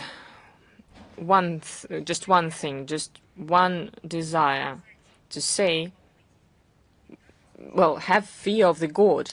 I think this phrase can be absolutely used in this sphere, because you cannot include politics in religion. There is no document that allows to do this, but there is a great number of documents that bans such kind of actions. We condemn such actions because they are going to violate such rights as the freedom of religion, the freedom of religious assembly. We will remind that Estonia participates in international agreements that regulate the interaction of the state with the religion. So, in fact, this country follows legal obligations to abstain from discrimination regarding religious organizations. However, Estonian authorities, I will remind, Estonia, the native country of Kaja Kallas, consciously violating the provisions of International Convention on Elimination of all the forms of racial discrimination of 1965, International Pact of Civil and Political Rights of 1966, European Convention on Human Rights of 1950, the Framework Convention on the Protection of National Minorities of the Council of Europe of 1995, and the Charter of the European Union on the Fundamental Rights of 2000. Now you understand why they're replacing international law with the rules-based order, because their rules contradict the right that, with their participation, was created. Russia will not turn a blind eye to it. We will raise the topic of the violation of rights and discrimination in Estonia of Orthodox Christian Church at the international platforms of the Third Committee of the UN General Assembly, UN Council on the Human Rights, and the OSCE Permanent Council, and in the context of human rights protection organizations. And also UNESCO has something to do on this track, so we will try to get an adequate reaction of the world community to the arbitrariness that happens in Estonia. So this is some demonic actions that are happening there. Thank you very much. Thank you. Portal News.ru, are you here? Good afternoon, Madam Zakharova. I congratulate you on the Day of Russia and the whole of diplomatic corps that is in Moscow and all over the world. Thank you very much. Thank you indeed. I congratulate everyone on this day, everyone who has something to do with it, and those who love our country. Thank you very much. Thank you. We have two questions. The first, the leaders of the UK, France and Germany, together with Zelensky, published a program statement with 5 basic conditions to start the process of settlement, supporting direct negotiations of Moscow and Kiev with the obligatory participation of the EU. They include reliable, legally binding guarantees of security for Ukraine, including the deployment of multinational forces and the preservation of the frozen Russian assets before the full compensation of the damages. what Moscow thinks about these conditions. Is it a realistic basis for negotiations? Globally, I can say that there is nothing new in it. I would like to point out the assessments that were given to the role in the modern context. The President of Russia, he assessed the negotiation efforts of these countries, as well as their relevant actions, our current actions on the Ukrainian track. You can see the statement of our president at the St. Petersburg Forum when he spoke at the plenary session. As for their direct activity, in the nearest time we're going to publish a material. I think it will be tomorrow, so just follow it closely. So the second question: how could you comment the decision of the EU to provide Ukraine with $5.9 billion to buy drones? There was a recent statement by Kaja Kallas. Is it a last step before the EU enters the direct conflict with Russia? Well, the countries that you mentioned before, the UK, France and Germany, well, UK is not part of the EU, but France and Germany are part of the EU. And they're very active. They set the tone. Well, which is very interesting, because on one side they're speaking about peace, but in the context of the EU collectively, with the participation of France and Germany, they decided to give Ukraine almost 6 billion euros to buy drones, as if they do not understand that drones are not used to extinguish fires or for fertilizing fields, but these drones are used to kill civilians. So where's your truth? What side are you on? When you will determine your own position? Right now, the EU, of course, is the main driving force of the Western party of war. So they are supporting the terrorist activity of Kiev afloat. They're supporting the economy of production. They're not investing in culture or education. They're not interested in the development of Ukraine in the sphere of social aspects. No, they're sponsoring the terrorist activity of the Kiev regime. If we take the June of 2026, the help of Ukraine to Ukraine from the EU and its member states for military purposes was 75 billion euros. So they could use this money to implement Minsk Accords and make Ukraine one of the leading economies, not of Europe, but of the whole world. They could create so many enterprises. They could bring their business there, education, digital companies. They could build ports, railway stations. They could renew the whole park of passenger transport vehicles, from buses to the best trains. All of this 70 billion euros, they could be invested in the real future of Ukraine. That would be an example of humanism, of the human rights, of freedom that the EU is bragging all the time about. So for the nearest 2 times, the EU is going to provide 60 billion more only for military support of the Kiev regime. Part of it, as you mentioned, is going to be used for paying for the drones. There is no doubt what these drones are going to be used for. There's also a program for training of Ukrainian military. They deployed in their territory joint military and industrial enterprises, becoming a place where the armaments are being produced for the armed Ukrainian forces.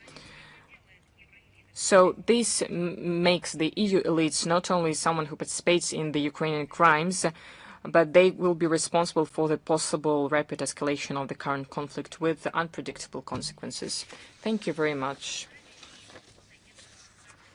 Information Agency Sada Rus, are you here? Hello, Madam Zakharova. I represent Sada Rus. Hello. I would like to congratulate you sincerely on the Day of Russia, and I would like to wish you peace, prosperity to the Russian Federation.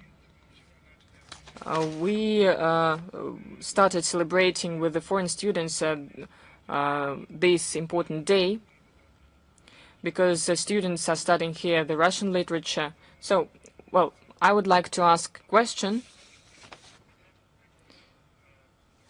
On the margins of the St. Petersburg International Economic Forum, the Vice Minister of Industry and Trade of the Russian Federation, Roman Chekushov, informed about the possible opportunity of signing an agreement of free trade between the EAEU and Pakistan. What is the assessment of the Foreign Ministry of the prospects of this agreement and its meaning for the development of economic cooperation between Russia, EAU, and Pakistan? There is work underway to research the potential economic effects from having a free trade zone between the EAEU and Pakistan. For this, a joint research group with participation of experts of both sides was created. We hope that as a result we will start official negotiations to liberalize trade. I would like to underline that it was Russia since 2024 being an initiator of including Pakistan into the list of promising EAEU partners. At the same time, we need to take into account that both processes, the work of the group and the official consultations, can take some time necessary for creating qualitative content for the document. Potentially, we can say that the agreement will contribute to strengthening trade economic cooperation between the EAEU and Pakistan, opening new foreign markets for the producers of all sides of all countries that will participate in this format, and it can be an important element of future greater Eurasian partnership. And there is a second question. On the margins of the session of the Council of Foreign Ministers of SCO in Bishkek, Russia and Pakistan signed an agreement on cooperation in the sphere of countering illegal migration and fighting illegal drug trafficking. According to the Foreign Ministry, what is the significance of these agreements for further strengthening of Russian-Pakistani relations and expansion of practical cooperation between two countries? I can confirm that on the margins of the Council of the Foreign Ministers of the member countries of SCO and Bishkek on June the 5th, the Minister of the Interior of the Russian Federation, Vladimir Kolokoltsev, and the Minister of the Interior and the Control of Drug Trafficking of Pakistan, Maxine Razinakvi, signed several bilateral documents, namely the agreement between the government of the Russian Federation and the government of the Islamic Republic of Pakistan on readmission, and executive protocol on implementation, and MOU between the Ministry of the Interior of Russia and the Ministry of Interior and the Control on Drug Trafficking of Pakistan on cooperation in the fight against new psychoactive substances.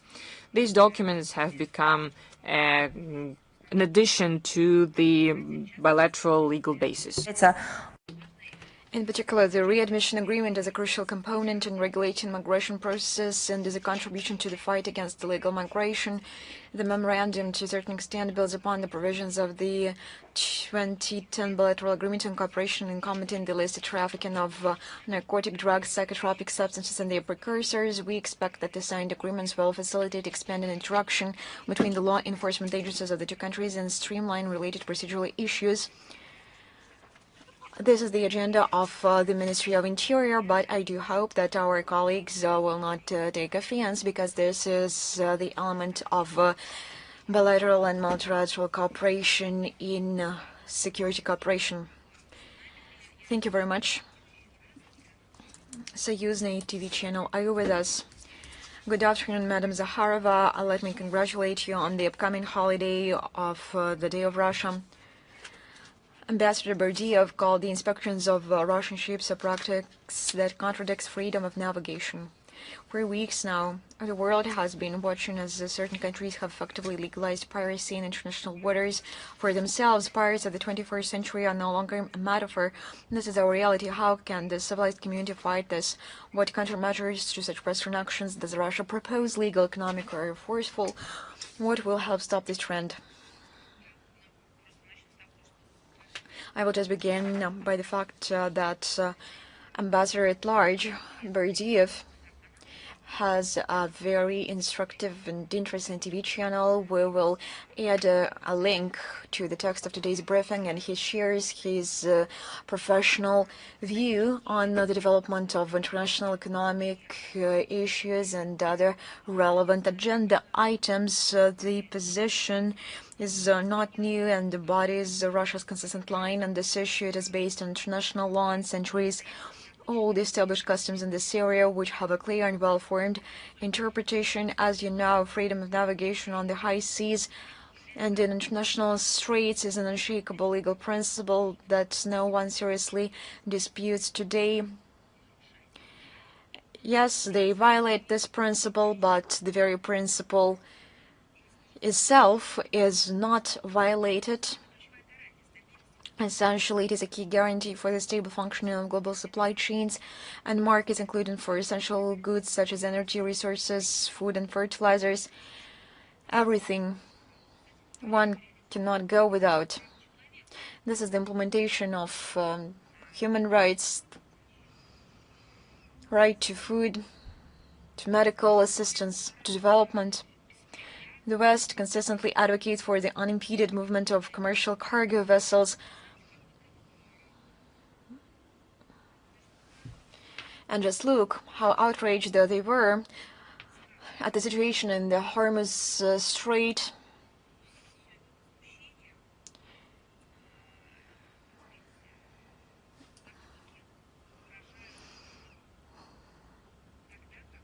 The West expresses its outrage when the interests are being affected, but the most interesting thing, the principles underpinning the logistics in the global waters and the global world ocean, they forget about it at once when they are being pointed out that they have violated the corresponding norms of international maritime law. They turn a blind eye to that, and they pretend that this question is not directed towards them, and we have already mentioned this quite often. Such statements are made in the context of the situations in the Strait of Hormuz and in the Taiwan Strait, and they treat quite sensibly when their own interests are being violated, not understanding that they themselves triggered the conflicts, and when they themselves are being involved in piracy and banditism. This all has to do with human losses, with cargo losses, financial damage, and environmental damage. They turn a blind eye and pretend that they have nothing to do with that. We see blatant hypocrisy and double standards. These are criminal double standards, and the game of interpretation. These are criminal double standards, elimination of Venice standards, intercepting ships under trumpeted up pretexts, citing certain national sanctions is a continuation of predatory neocolonial practices. This is merely one of the instruments of Western policy aimed at enriching themselves at the expense of others and engaging in fair competition. These practices also include the appropriation of foreign property, the destruction of seizure of financial assets, and terrorist attacks against major pipelines and energy infrastructure, the escalation of tensions along maritime communication threatens to completely undermine the stability of the global economy, which has already become a hostage to Western geopolitical ambitions. dictates and tariff frenzies, the Global South is becoming a direct victim of Western arbitrariness, as the Russian petroleum products, agricultural goods, and fertilizers transported by these ships are primarily destined for Asia and Africa, where they're in high demand. No one thinks that a large part of this cargo is a humanitarian cargo. Any forceful actions that bypass international law against the Russian merchant fleet are unacceptable. Such attempts by individual Western countries, where the tone is currently set by the exclusive for, in fact, the UK and France, who fancy themselves global policemen, cannot but cause revulsion. Russia has set ambitious goals for itself, in particular to enter the top 10 leading countries in the world by total maritime transport tonnage. We do not merely speak about this, but we take practical steps. I would like to quote Vladimir Putin at the St. Petersburg International Economic Forum. He put this out directly. We step up the capacity of the trans-Arctic transport corridor as a global artery. Under these conditions, repelling the West's piratical tactics at sea is becoming one of our foreign policy priorities. Russia has a wide arsenal of tools and measures to eliminate this illegal, and let's call things by their proper names, bandit activity. I will not disclose the mechanisms of our actions in this regard right now. They are multifaceted, ranging from political persuasion to the use of defensive tools. The West as a whole must understand that our response will be adequate and convincing.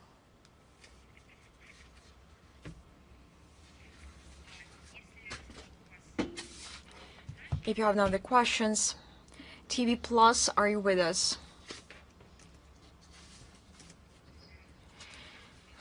Good afternoon.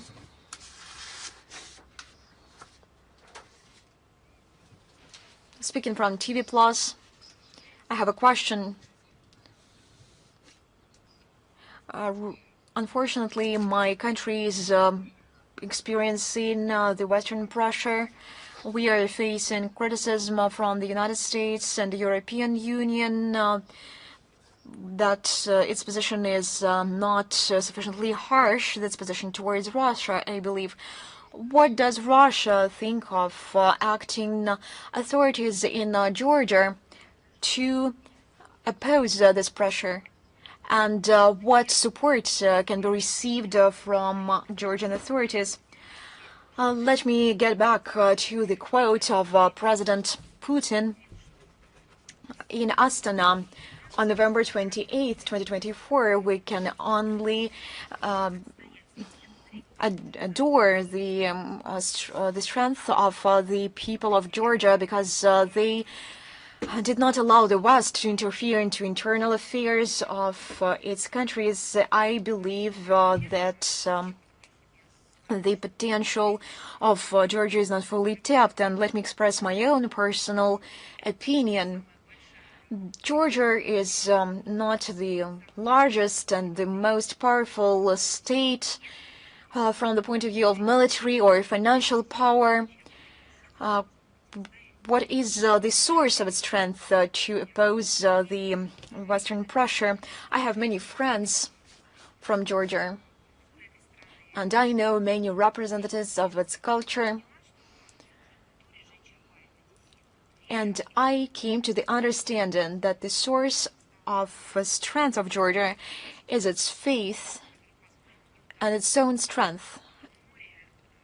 And this became the rescue which helped Georgia not to get drowned into the Western narratives. The situation is going on for many years, and Tbilisi has made its own choice when it comes to guaranteeing the sovereignty of Georgian people and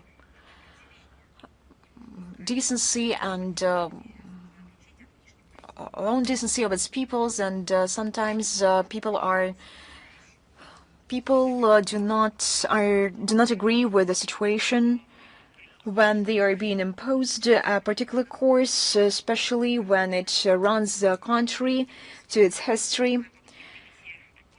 And we understand the attempts of Tbilisi to put an end to dictate from the outside. We are ready to deepen Russian-Georgian ties. They are the key drivers for economic upheaval in Georgia, and we are doing this with an open heart.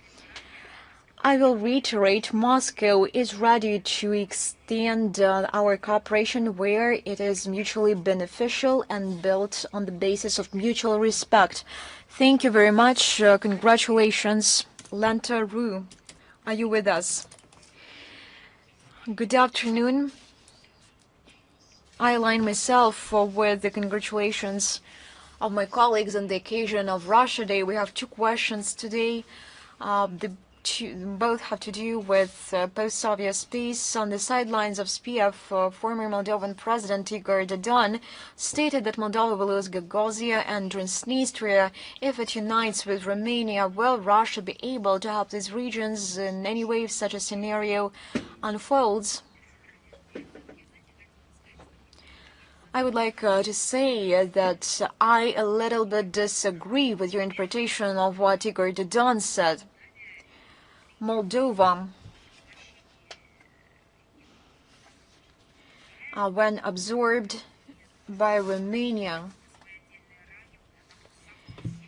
will not only lose some of its regions, it will lose itself as a whole. Now such a country exists. In case it is absorbed by Romania, it will cease its existence. Why? Because now people are being denied their nationality, language, and culture. They are being called Romanians, and they are not referring to some prototypes, to some shared basis and foundation, to some shared roots, but now they call them Romanians. One will no longer be able to speak about Moldova because this very word will be stamped out from books and textbooks, and we speak about the quote by Igor Dodon. I believe that he referred to a scenario in a slightly different context. According to him, the most dangerous turn of events would be Moldova being dragged into the conflict in Ukraine through an escalation of the situation in Transnistria, which is exactly what radicals in Kiev and Chisinau are trying to achieve. Yes, such a threat exists, so we see it. Russia will do everything possible to prevent this, and we call on all those who value peace on the Dniester to make every effort to avert such a scenario. As for the hypothetical unification of Moldova with Romania, it is indeed increasingly being discussed in Chisinau as a plan B in case the European integration project fails. Obviously, the idea of joining Romania in order to enter the EU through its appeals to many representatives in the upper echelons of power in both countries, and I believe the recent this example is quite relevant. With an example, to eat a man with a manhunter, because it will be, when he suggests going to the theater, because it will be more convenient to bring it there. And we believe that Romanian people will make sovereign choice, understanding and proceeding from the facts. However, Gagauzia and Transnistria have different foreign policy, strategic guidelines. They do not see themselves in either Romania or the European Union. Their residents, many of whom hold Russian citizenship, have repeatedly shown through elections that they strive to maintain the closest possible mutually beneficial relations with Russia. They see Russia as a protector country with which they share inseparable, multifaceted historical and civilizational ties, and we proceed from this premise. Thank you very much. My second question. Going back to Kai Kallas, on June 8th, the EU High Representative, commenting on the result of the parliamentary elections in Armenia, stated that the country had made a choice in favor of a European future. The Armenian people, although under heavy pressure from Russia, nevertheless chose a European future, and that is a good thing, she noted. What is the foreign ministry's attitude toward such statements from Brussels, given that Armenia does not hold the candidate status? No one can get anything else from Kaja Kallas, anything from lies, anything but lies. This goes in line with her biography. And perhaps the only person who might have not noticed this was the person who was not updated on the news, but any person who followed the agenda could notice that the European Union literally tried to manually control the electoral cycle. Here you had rapid response missions to hybrid threats, a massive landing, parties staging a political show in Yerevan in early May, at the very height of the election campaign, and the call by Ursula von der Leyen on June 4th, who urgently scraped together funds to support Armenia, and the cherry on top was the arrival of the head of the European Union delegation to the Republic Central Electoral Commission just before the vote count began. In short, for the sake of the desired result, Brussels easily turned a blind eye to democratic principles and its own slogans about non-interference in the internal affairs of a sovereign state, of non-involvement into election campaigns of sovereign nations. As for the voting results, the EU propaganda machine is once again trying to turn everything upside down here as well. As I noted in my commentary on June 8th, support for the Civil Contract Party, despite all the manipulations by the current authorities, including repressions against the pro-Russian opposition, not pressure, these are repressions, and the massive use of administrative resources has significantly decreased compared to the previous elections. There is a clear demand with American society of real dividends and not some thought ones. And I just wonder who will Armenia need to join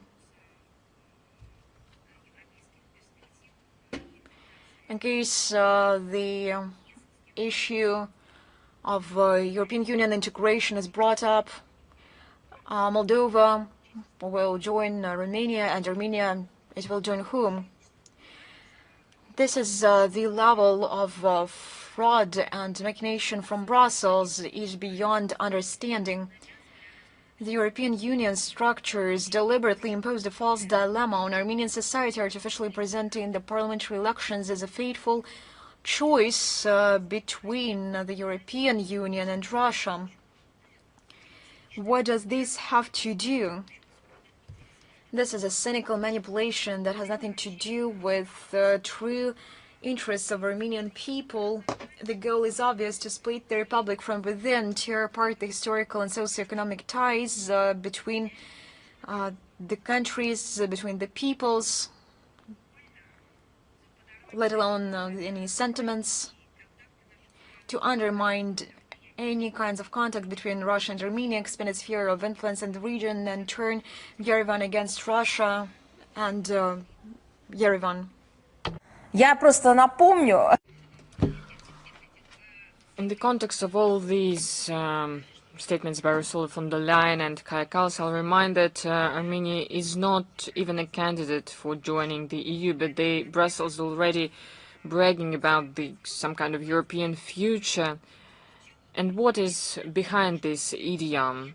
Because the EU, in its current state, cannot offer to its partners nothing but economic stagnation, absolute unconscious arms race, extremely dangerous foreign policy adventures, including the joining the hostile anti-Russian policy. So when they called to Yerevan, why didn't they say anything about the economic indicators? It would be very interesting to listen. They could issue a press release with the data on the development, or better say, degradation of their economies. But there is a small nuance. We're not speaking about the EU. It's not the world majority that introduced sanctions in the EU, but the EU surviving still has good indicators. But this is, in fact, the opposite. The EU is introducing sanctions, attacks civil vessels, sponsors a terrorist regime in Kiev, and shows the degradation of their own economies. So, simply speaking, the lack of resources that was always replenished, the lack of these resources resulted in the actions in Ukraine and in other parts of the world. So under the source of the support of democracy and thinking processes, they started to close their economic lack of resources. So supporting the hostilities on the European continent, they even make the economic situation in their states even worse.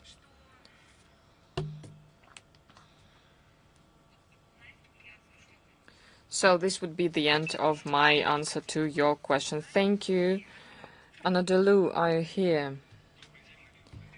Madam Zakharova, good afternoon. We're here. The question is about Sergei Lavrov, who had a meeting with one of the candidates for the post of the UN Secretary General, Michelle Bachelet. In April, he met with Secretary General of UN Conference on Trade and Development, Mr. Greenspan, who also wants to be the UN Secretary General. So who Moscow is going to support given the criteria? So which candidate is closer to Moscow? You said quite right. On the 8th of June, Sergei Lavrov met the candidate for the UN Secretary General, Michelle Bachelet, who was the previous president of Chile. In May, Sergei Lavrov had a meeting with a different candidate for the UN Secretary General, the Costa Rica. The representative of Costa Rica, Ms. Greenspan, who is the Secretary General of UN Conference on Trade and Development. He was also visited by Mr. Grossi, who also wants to be the head of the UN Secretariat. But Grossi was received as the Secretary General of IAEU and not as a candidate for the UN Secretary General. So now we're reaching the decisive phase of this process. In April, there was interactive dialogues during which most of the candidates were presented. There are 5 people, and they presented their election campaigns. They answered the questions of the member states. At the end of July, the UN Security Council will start an indicative vote process, according to which these are like several procedures, and during these procedures we will see the most favorable candidate, and his candidacy will be presented for the consideration of the UN General Assembly. We are following closely this election process. All the candidates stay in contact with us. We know their views on the reform of the UN, and its reform according to the existing realities. The UN Security Council should answer to a range of criteria. We have said it already, but we need to say that the Secretariat must be a very effective administrative organ, and it should be equidistant, be faithful regarding the UN Charter. It should promote the equitable agenda based on the consensus decisions, and take correct decisions considering the territorial issues. If we're speaking about the Secretary General Guterres and his team, now Secretariat is in a deep crisis. But as you understand, based on what I've said, part of this process is public and part of this process is closed. Thank you for your answer. Thank you. Virelka, are you here?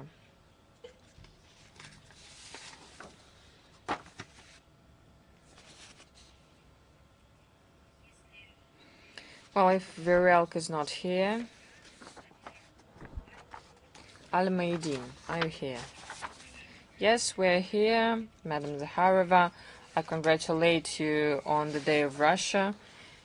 I congratulate everyone. I think that we should love Russia. Then there will be peace all over the world. Thank you very much. The question is, next one. What Russia thinks about the pressure of the US on Cuba? Well, a very clear question, a very clear answer. The position of the Russian Federation has not changed. We're still in full solidarity with Havana, and we condemn intimidation, the use of illegal unilateral limitative measures and interference into internal affairs of the sovereign Cuban state. In this context, the American blockade against Cuba is one of the methods of the U.S. administration of establishing their own control over the Liberty Island in the context of the attempts to revive the Monroe Doctrine. Thank you. Let's follow once again. Virelka, are you here? Yes, Madam Zakharova, we are here. Sorry, there was a technical problem. Once again, I congratulate you on the Day of Russia. I have two questions. We have answered the first issue, your assessment, the assessment of the elections in Armenia, but I would like to ask you about the dangers that were voiced after the elections by the political forces that want to preserve relations with Russia and develop relations with Russia. So we would like to hear your assessment about this. Well, please, once again, could you formulate the question, your opinion about the assessment and the threats against the opposition forces that want to preserve relations with Russia? I'll underline once again that on June 8th we gave a detailed comment of our position on this. And once again I would like to state that the atmosphere of the electoral process in Armenia, including many informations that confirmed the information, raised a lot of issues. If Yerevan is really truly ready to follow the principles of democracy and rule of law proclaimed by the Armenian leadership. So we will wait for the determining results of the elections in Moscow. We are following what is happening. The total pressure, and I would like to say, is unprecedented pressure on opposition. Arrests even on the day of the election. The arrests of politicians and public figures that stand for the interests of Armenia, and they stand for the preservation and strengthening of Russian-Armenian relations. We cannot understand it, and for us it is absolutely unacceptable. I do not know, if we're speaking about democratic state, how can it be acceptable to arrest those people who participate in electoral processes on the day of election or the day before of election under a far-fetched pretext. So this is unacceptable, horrible atmosphere of repressions. All of this is not only bad in itself because it does not correspond to the declared tract, it does not correspond to the legislation and legal obligations. Right now, it also has very direct results and consequences, a horrible division in the Armenian society. in my view, the task of every political figure that is already has power is to contribute to the unification of nation, especially when we are speaking about a mononational state. Of course, there are representatives of different cultural movements, but basically it develops in very unified track. So we need to preserve this unity. This should be a cause for being proud. This is an asset that a political figure, state figure, should take into account, first of all. So we see a horrendous division which Armenian society has found itself now. So before the election, Russia has made very harsh declarations about the cooperation of Armenia with the EU. Will Russia's position change after the election, given the approach which after the elections was voiced by Mr. Pashinyan, that it will continue the Euro integration, but still Armenia will still be a member of the EAEU? Well, without removing the word harsh, I would like to add the word realistic. Yes, maybe it is harsh because many people had illusions. They were imposing this illusion on others. So it's harsh not because it is harsh, because there are no other options, but we wanted to return people to reality. In this context, it is harsh, but it is realistic, so I accept this definition. We said many times that our relations to Armenia are not subject to fanciful volatility. Even if these are difficult historic periods, elections, or results of the elections, what truly matters are fanciful steps and actions. We see that the authorities of Armenia rapidly move towards the EU in their deeds and in their words, and they were demonstrating it. Does anyone wait them for them there?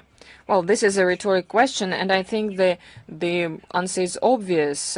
Even those who were candidates are not weighted. So the Republican leadership tries to persuade their citizens that there is no option between the EU and the EAEU, so they can receive the preferences of the EAEU and be prepared for become members in another economic bloc.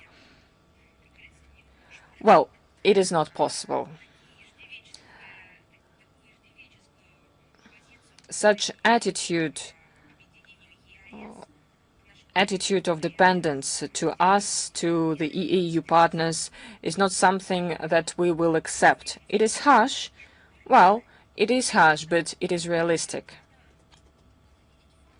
Because we need to see the facts and we need to use them. On May 29th, at the meeting of the Supreme Eurasian Economic Council, the presidents of Belarus, Kazakhstan, Kyrgyzstan, and Russia adopted a joint statement which states that the preparation of Armenia to entering the EU can have a sustainable, very significant risks for economic security of the member states of the EAEU, so they need to have a joint analysis of this issue, and it will be done on the basis of specific actions and not political statements of Armenia. Moreover, these statements remind a little bit the weather forecasts. So because there is no some kind of a fact assessment, once we hear one thing and in the other statement we hear something else. So those who make the statements do not see any contradictions, but in any case they do it, but for some reason. The Golos Отечества, are you here? Madam Zakharova, good afternoon, colleagues. Good afternoon. Голос Отечества, Nadezhda Kotechnikova. I would like to thank you for congratulations on the Day of Russia, and I would like to join these congratulations. I would like to wish everyone to reach the goals set by Vladimir Putin so that our sovereignty was inviolable and so that our opponents and enemies would remember that day when they wanted to inflict a strategic defeat on our country. Thank you very much. And I would like to ask a question now. The United States regularly make a reference to the rules-based order that you mentioned, which contradicts the UN Charter. So what we're speaking about, a replacement of the international law on the creation of a different legal reality. Please, could you give several examples where such a manipulation affects the system of global security? Thank you. Well, I'll start with the end. Well, I have given examples already. What are they doing in the sea, the seizure or the destruction or explosion attacks against civilian vessels under the supposed pretext of the existence of shadow fleet? These are specific examples. There is international maritime law, which they signed. At the same time, they are posing not legal norms and they're not implementing them. They are imposing some kind of rules that they have created. There was a program that was approved by the UN in the context of the situation in Libya. This program ended, but at the same time, they keep following it. There is another example which is close to international law, but it contradicts its fundamental norms. Covering themselves, their actions with the international law, they introduce their own rules. But I would like to point out that over the recent years, this rules-based order has reduced. Dimensions of it reduced because people started asking question, why are you mentioning international law? Are you trying to cancel it like you are trying to cancel Pushkin, Tchaikovsky, and Prokofiev? So you think that you say that you're not committed to the UN Charter, and they found themselves in a stalemate. So in their formulation, the rules-based order is somehow the international law. But if this is the international law, why cannot you call it the international law? The decisions of the UN Security Council, international arrangements, multilateral arrangements, conventions, which their countries are participants, universal institutes, international original ones. This is the international law. Stop manipulating it. Of course, we see that our efforts give their results. They're starting to deviate from something that was obviously called by their narrative, and they stop imposing this narrative to everyone. So this concept was not accepted. It could not undergo the proof of time. It was not accepted by people. So this chewing gum was not taken by people as a food, and they just spit it out. This approach was imposed over the 10-15 years. It all started long before from the political platforms. And I think that 7-8 years ago, Russia started actively to ring all the bells, sound the alarms, saying that right before our eyes, we see the replacement. You know, there can be different kinds of theft. Sometimes you steal something, but sometimes there was a copy given instead of the original. This is how some artistic works are being stolen. So that the fact of stealth cannot be revealed at once. This counterfeit would hinder the investigation because the picture is still in place, and only afterwards, during the expertise, one will learn the truth. Something similar happened in this case. They wanted to steal the international law, to distort it somehow, and only on the place of international law, they put instead the rules-based order, which is known to no one.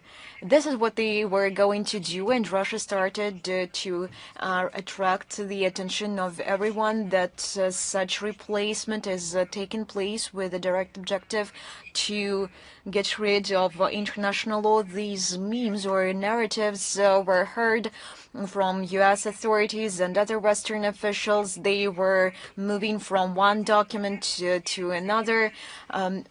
From the outside, this is an innocent wording, but in reality, this was made in order to equal international law, different and various standards elaborated during various Western get-togethers. They were going to integrate them and to reduce to zero or lose international law. These pseudo-norms are being written to serve mercenary interests of Western states and are imposed on the rest of the world under the guise of being allegedly universally accepted. However, when it comes to true norms of international law, agreed upon by all interested states, the West likes to turn a blind eye or to open eyes whenever it suits them, and this necessity is being established by themselves. Russia consistently opposes this trend.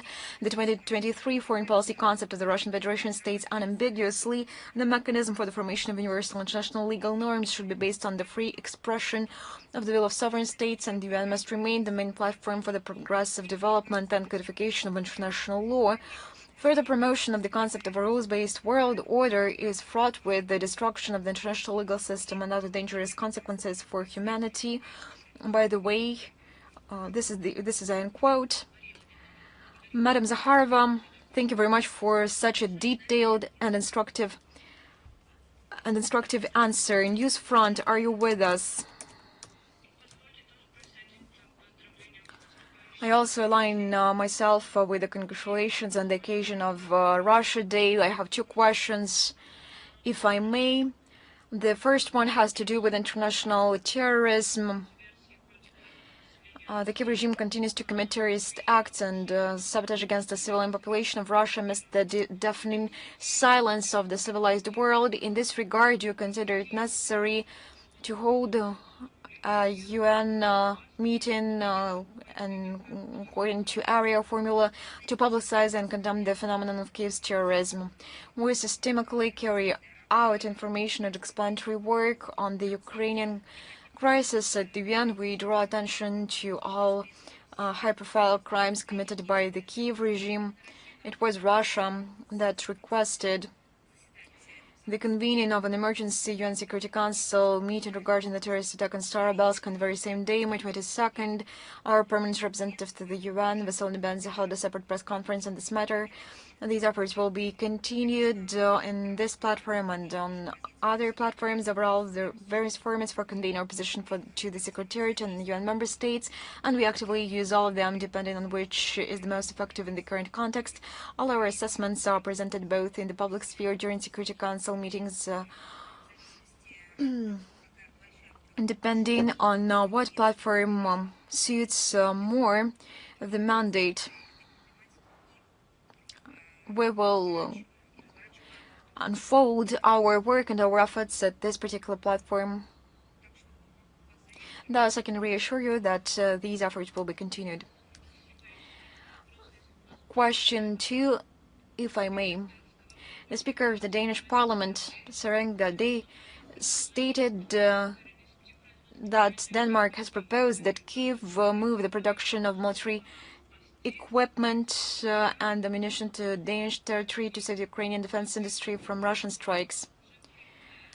In terms of particular facilities, the decision has already been made of its press service, and in this case, Russia will view such locations as legitimate military targets. is stimulating military production with the knowledge that the products will be deliberately used against Russia, considered complicity in terrorist activity? What consequences await Denmark if this intention is realized? You have so many components in your answer. That is why, be patient. I'll respond to every component. Since the beginning of the special military operation, the Danish authorities have consistently pursued a sharply confrontational course towards Russia. They joined these concepts. They have made up that they will inflict a strategic defeat on the Russian Federation. They are carrying out an overtly Russophobic rhetoric. One of the elements of Copenhagen's aggressive anti-Russian policy is the provision of massive military assistance to the neo-Nazi Kiev regime in terms of volume relative to GDP. Denmark ranks first in the world. If we take the assistance and make a relation with GDP, we see this personal, destructive Olympiad of Denmark. These should have been different first places, and this is the shameful first place they are taking. At our briefings on September 12th and December 4th, 2025, we already commented on the destructive adventurous initiatives of the Danish side to host Ukrainian military production in its territory, including the construction of a firepoint plant in the city of Vayan for the production of solid fuel for missiles and UAVs, which began last year.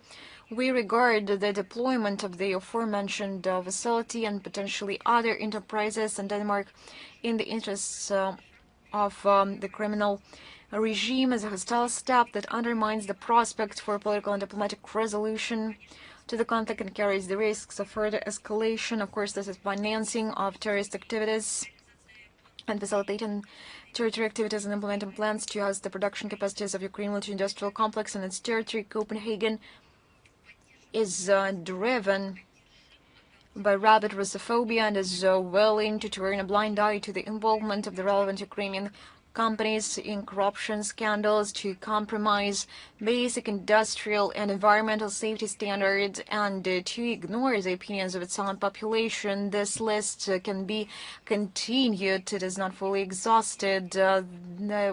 Every notion of human rights, humanism, freedoms are undermined. It is obvious that the weapons and their components, which are slated for production in Denmark by Ukrainian enterprises, will later be used to carry out terrorist strikes against the civilian population and the civilian infrastructure of the Russian Federation. We think it appropriate to recall the blasphemous remarks made by the Permanent Representative of Denmark to the UN, Christina Marcus Lassen, at the UN Security Council. The international community was shocked on May 22 in connection with Ukrainian armed forces terrorist attack on a college in Starobelsk. Not only did she fail to condemn the strike or express condolences to the families of the victims, but she even cast doubt on whether it had occurred at all, stating that Copenhagen, she said, was not ashamed of such a position. Perhaps she believed that this position must be clarified because it was questioned. This approach can only be described as a shameful mockery of the young people who died, as well as an act of aiding.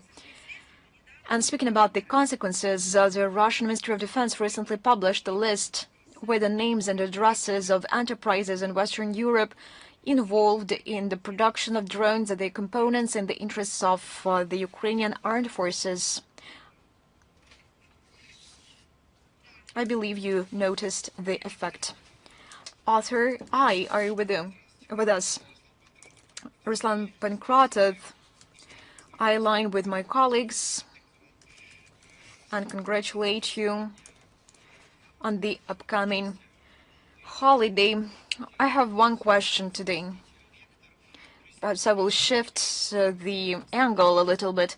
Brussels talks about the EU's strategic autonomy all the time, but in practice, this policy results in rising prices, deindustrialization, and a direct erosion of European citizens' welfare in order to continue the confrontation with Russia.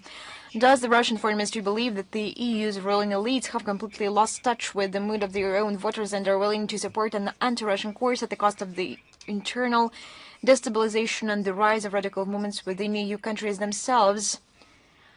I believe that a few words lack: the strategic autonomy of the European Union, the autonomy from common sense. This is the best characteristics of what is going on there. The interests of European voters have indeed been ignored for a long time by the ruling elites of the European Union who live in a parallel reality. I would like to say even more. This is not merely ignored, but runs counter to what European citizens are demanding from their authorities, regardless of the fact that democracy has not been banned there, in words at least. The very attempts of the European Union to abandon energy cooperation with Russia, increase in military spending, and sponsoring the Ukrainian regime have already led to disastrous consequences. Let us see the clear facts. The EU's economic growth rates have been below the global average for several years now. In 2023, the bloc's GDP increased by only 0.4%, in 2024 by 1%, and in 2025 by 1.5%. Moreover, the indicators of the bloc's leading economies are much worse. GDP growth in Germany in 2025 was a mere 0.2%, in France 0.8%, and in Italy 0.5%. Perhaps we will find some arguments to explain why things are happening in this way. Perhaps they are facing a natural disaster, a catastrophe, a man-made catastrophe. Perhaps the continents are facing some unthinkable challenges and sufferings they were unprepared for. Nothing of this kind.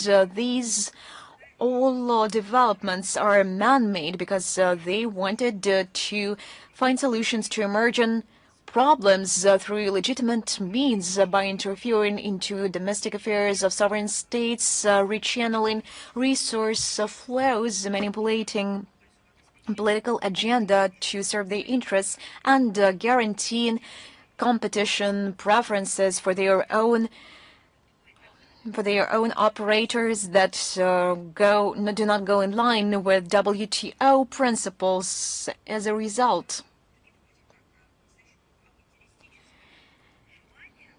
this careless aspiration resulted not in their drinking champagne once having taken risk,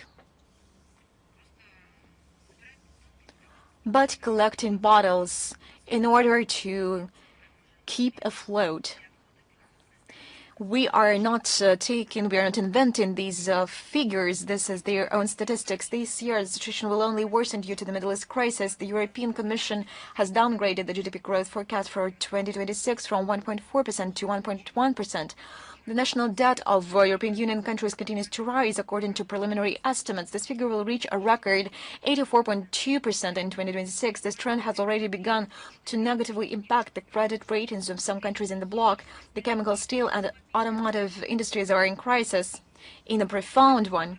Tellingly, according to the European Automobile Manufacturers Association, in 2025, the European Union's import of passenger cars from China in terms of value, 13.7 billion euros, exceeded its exports to China, 8.3 billion euros, for the first time.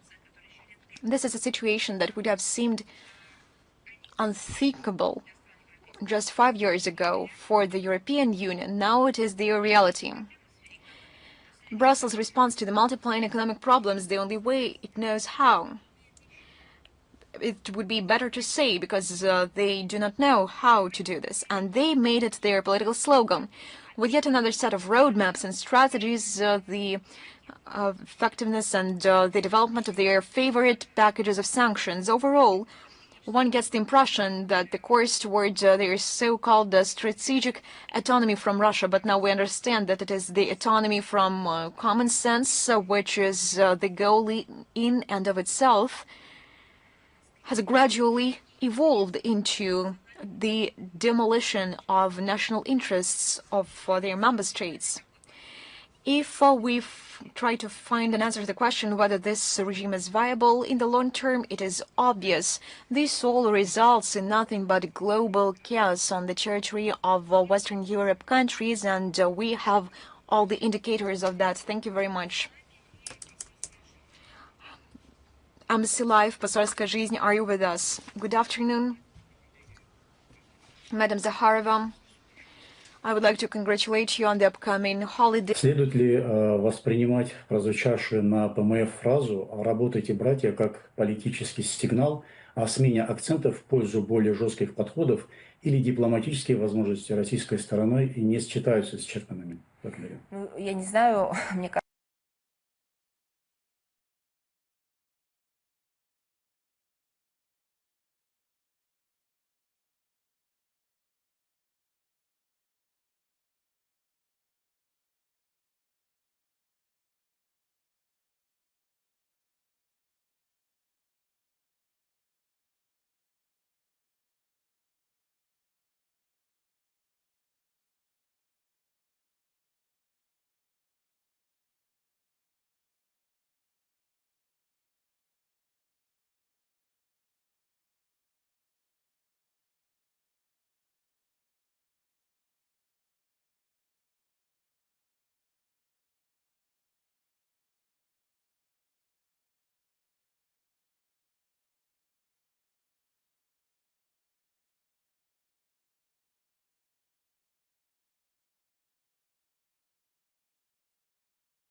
зная, что он...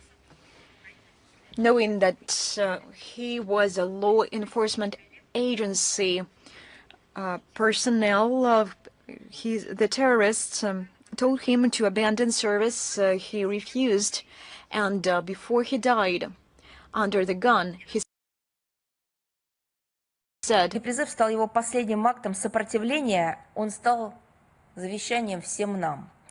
Еще раз, это 10 лет назад,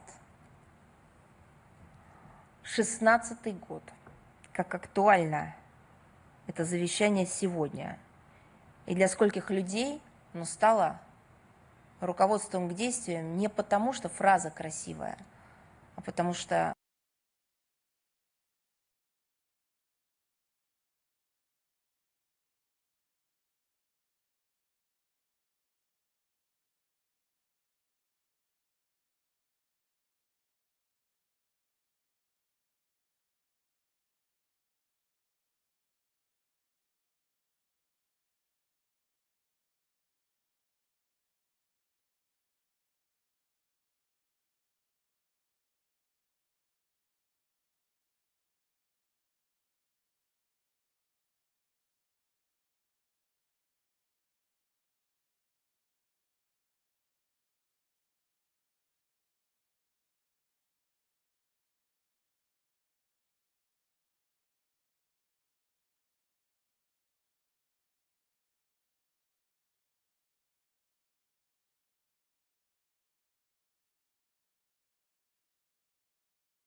to the symbolic meaning of these words, but also to the sacred ones for Russian special services and law enforcement agencies. This became the symbol of loyalty to their duty.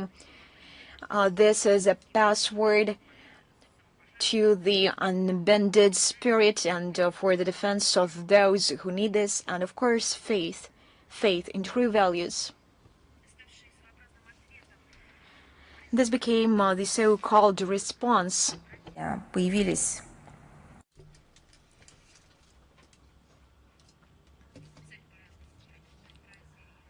So there were versions of this phrase, like "work brothers," "let's go brothers." They were put on the chevrons, on the vessels, well, everywhere. Well, where people were fighting against Nazism and fascism, any ideology where civilians needed protection. So you could read these words everywhere. I know that you are following closely our briefings. Maybe you have paid attention that every time when I have to give a list of crimes committed by the Kiev regime against their own civilians and the civilians of our country and other countries, I end this passage with the numbers. I ended with the words that it confirms the relevance of implementing the tasks of the special military operation. We need to stop this horrendous acts committed by the Kiev regime and their clique to prevent the existence on the borders of the Russian Federation of an outright Nazi regime, or because it prohibits the Russian language, terrorizes Ukrainian and Russian and other nationalities that used to live peacefully on the territory of Ukraine. And if we take Kiev regime and its methods, the same methods were used by the bandits that 10 years ago killed Lieutenant Bagabanov that I've already mentioned. They are the same as the methods that were used by the terrorists and extremists that seized and captured kids in the school of Beslan. В театре, где шел мюзикл «Норд-Ост», захватывавших молодых мам или ожидающих появления на свет своих детей, женщин в роддоме Буденновска, подрывающих спящих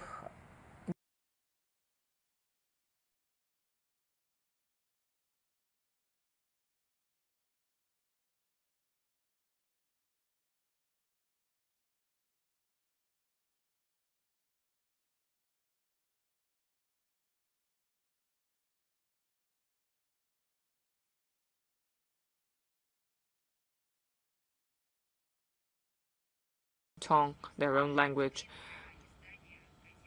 and they were using their own languages for producing, printing, editing works. They were destroying books. So the phrase that was said by the President of the Russian Federation confirms the principled approach that was voiced on different levels. The goals of this special military operation must be implemented. Of course, we did everything to reach the results with the use of policy and diplomacy, and you have seen evidence of that. Russia, with its deeds, not just words, expressed its interests in it. In those world capitals like Paris, London, Brussels, Berlin, if they think that they continue their bloody business, that in fact means the destruction of the Ukrainian people, and they can continue inflicting strikes against the civilians, it means that the Russian armed forces will continue to work till all the goals are implemented. Thank you very much. I congratulate you once again on the Day of Russia. I wish you all the best. Thank you. Let's work, brothers and sisters. Thank you.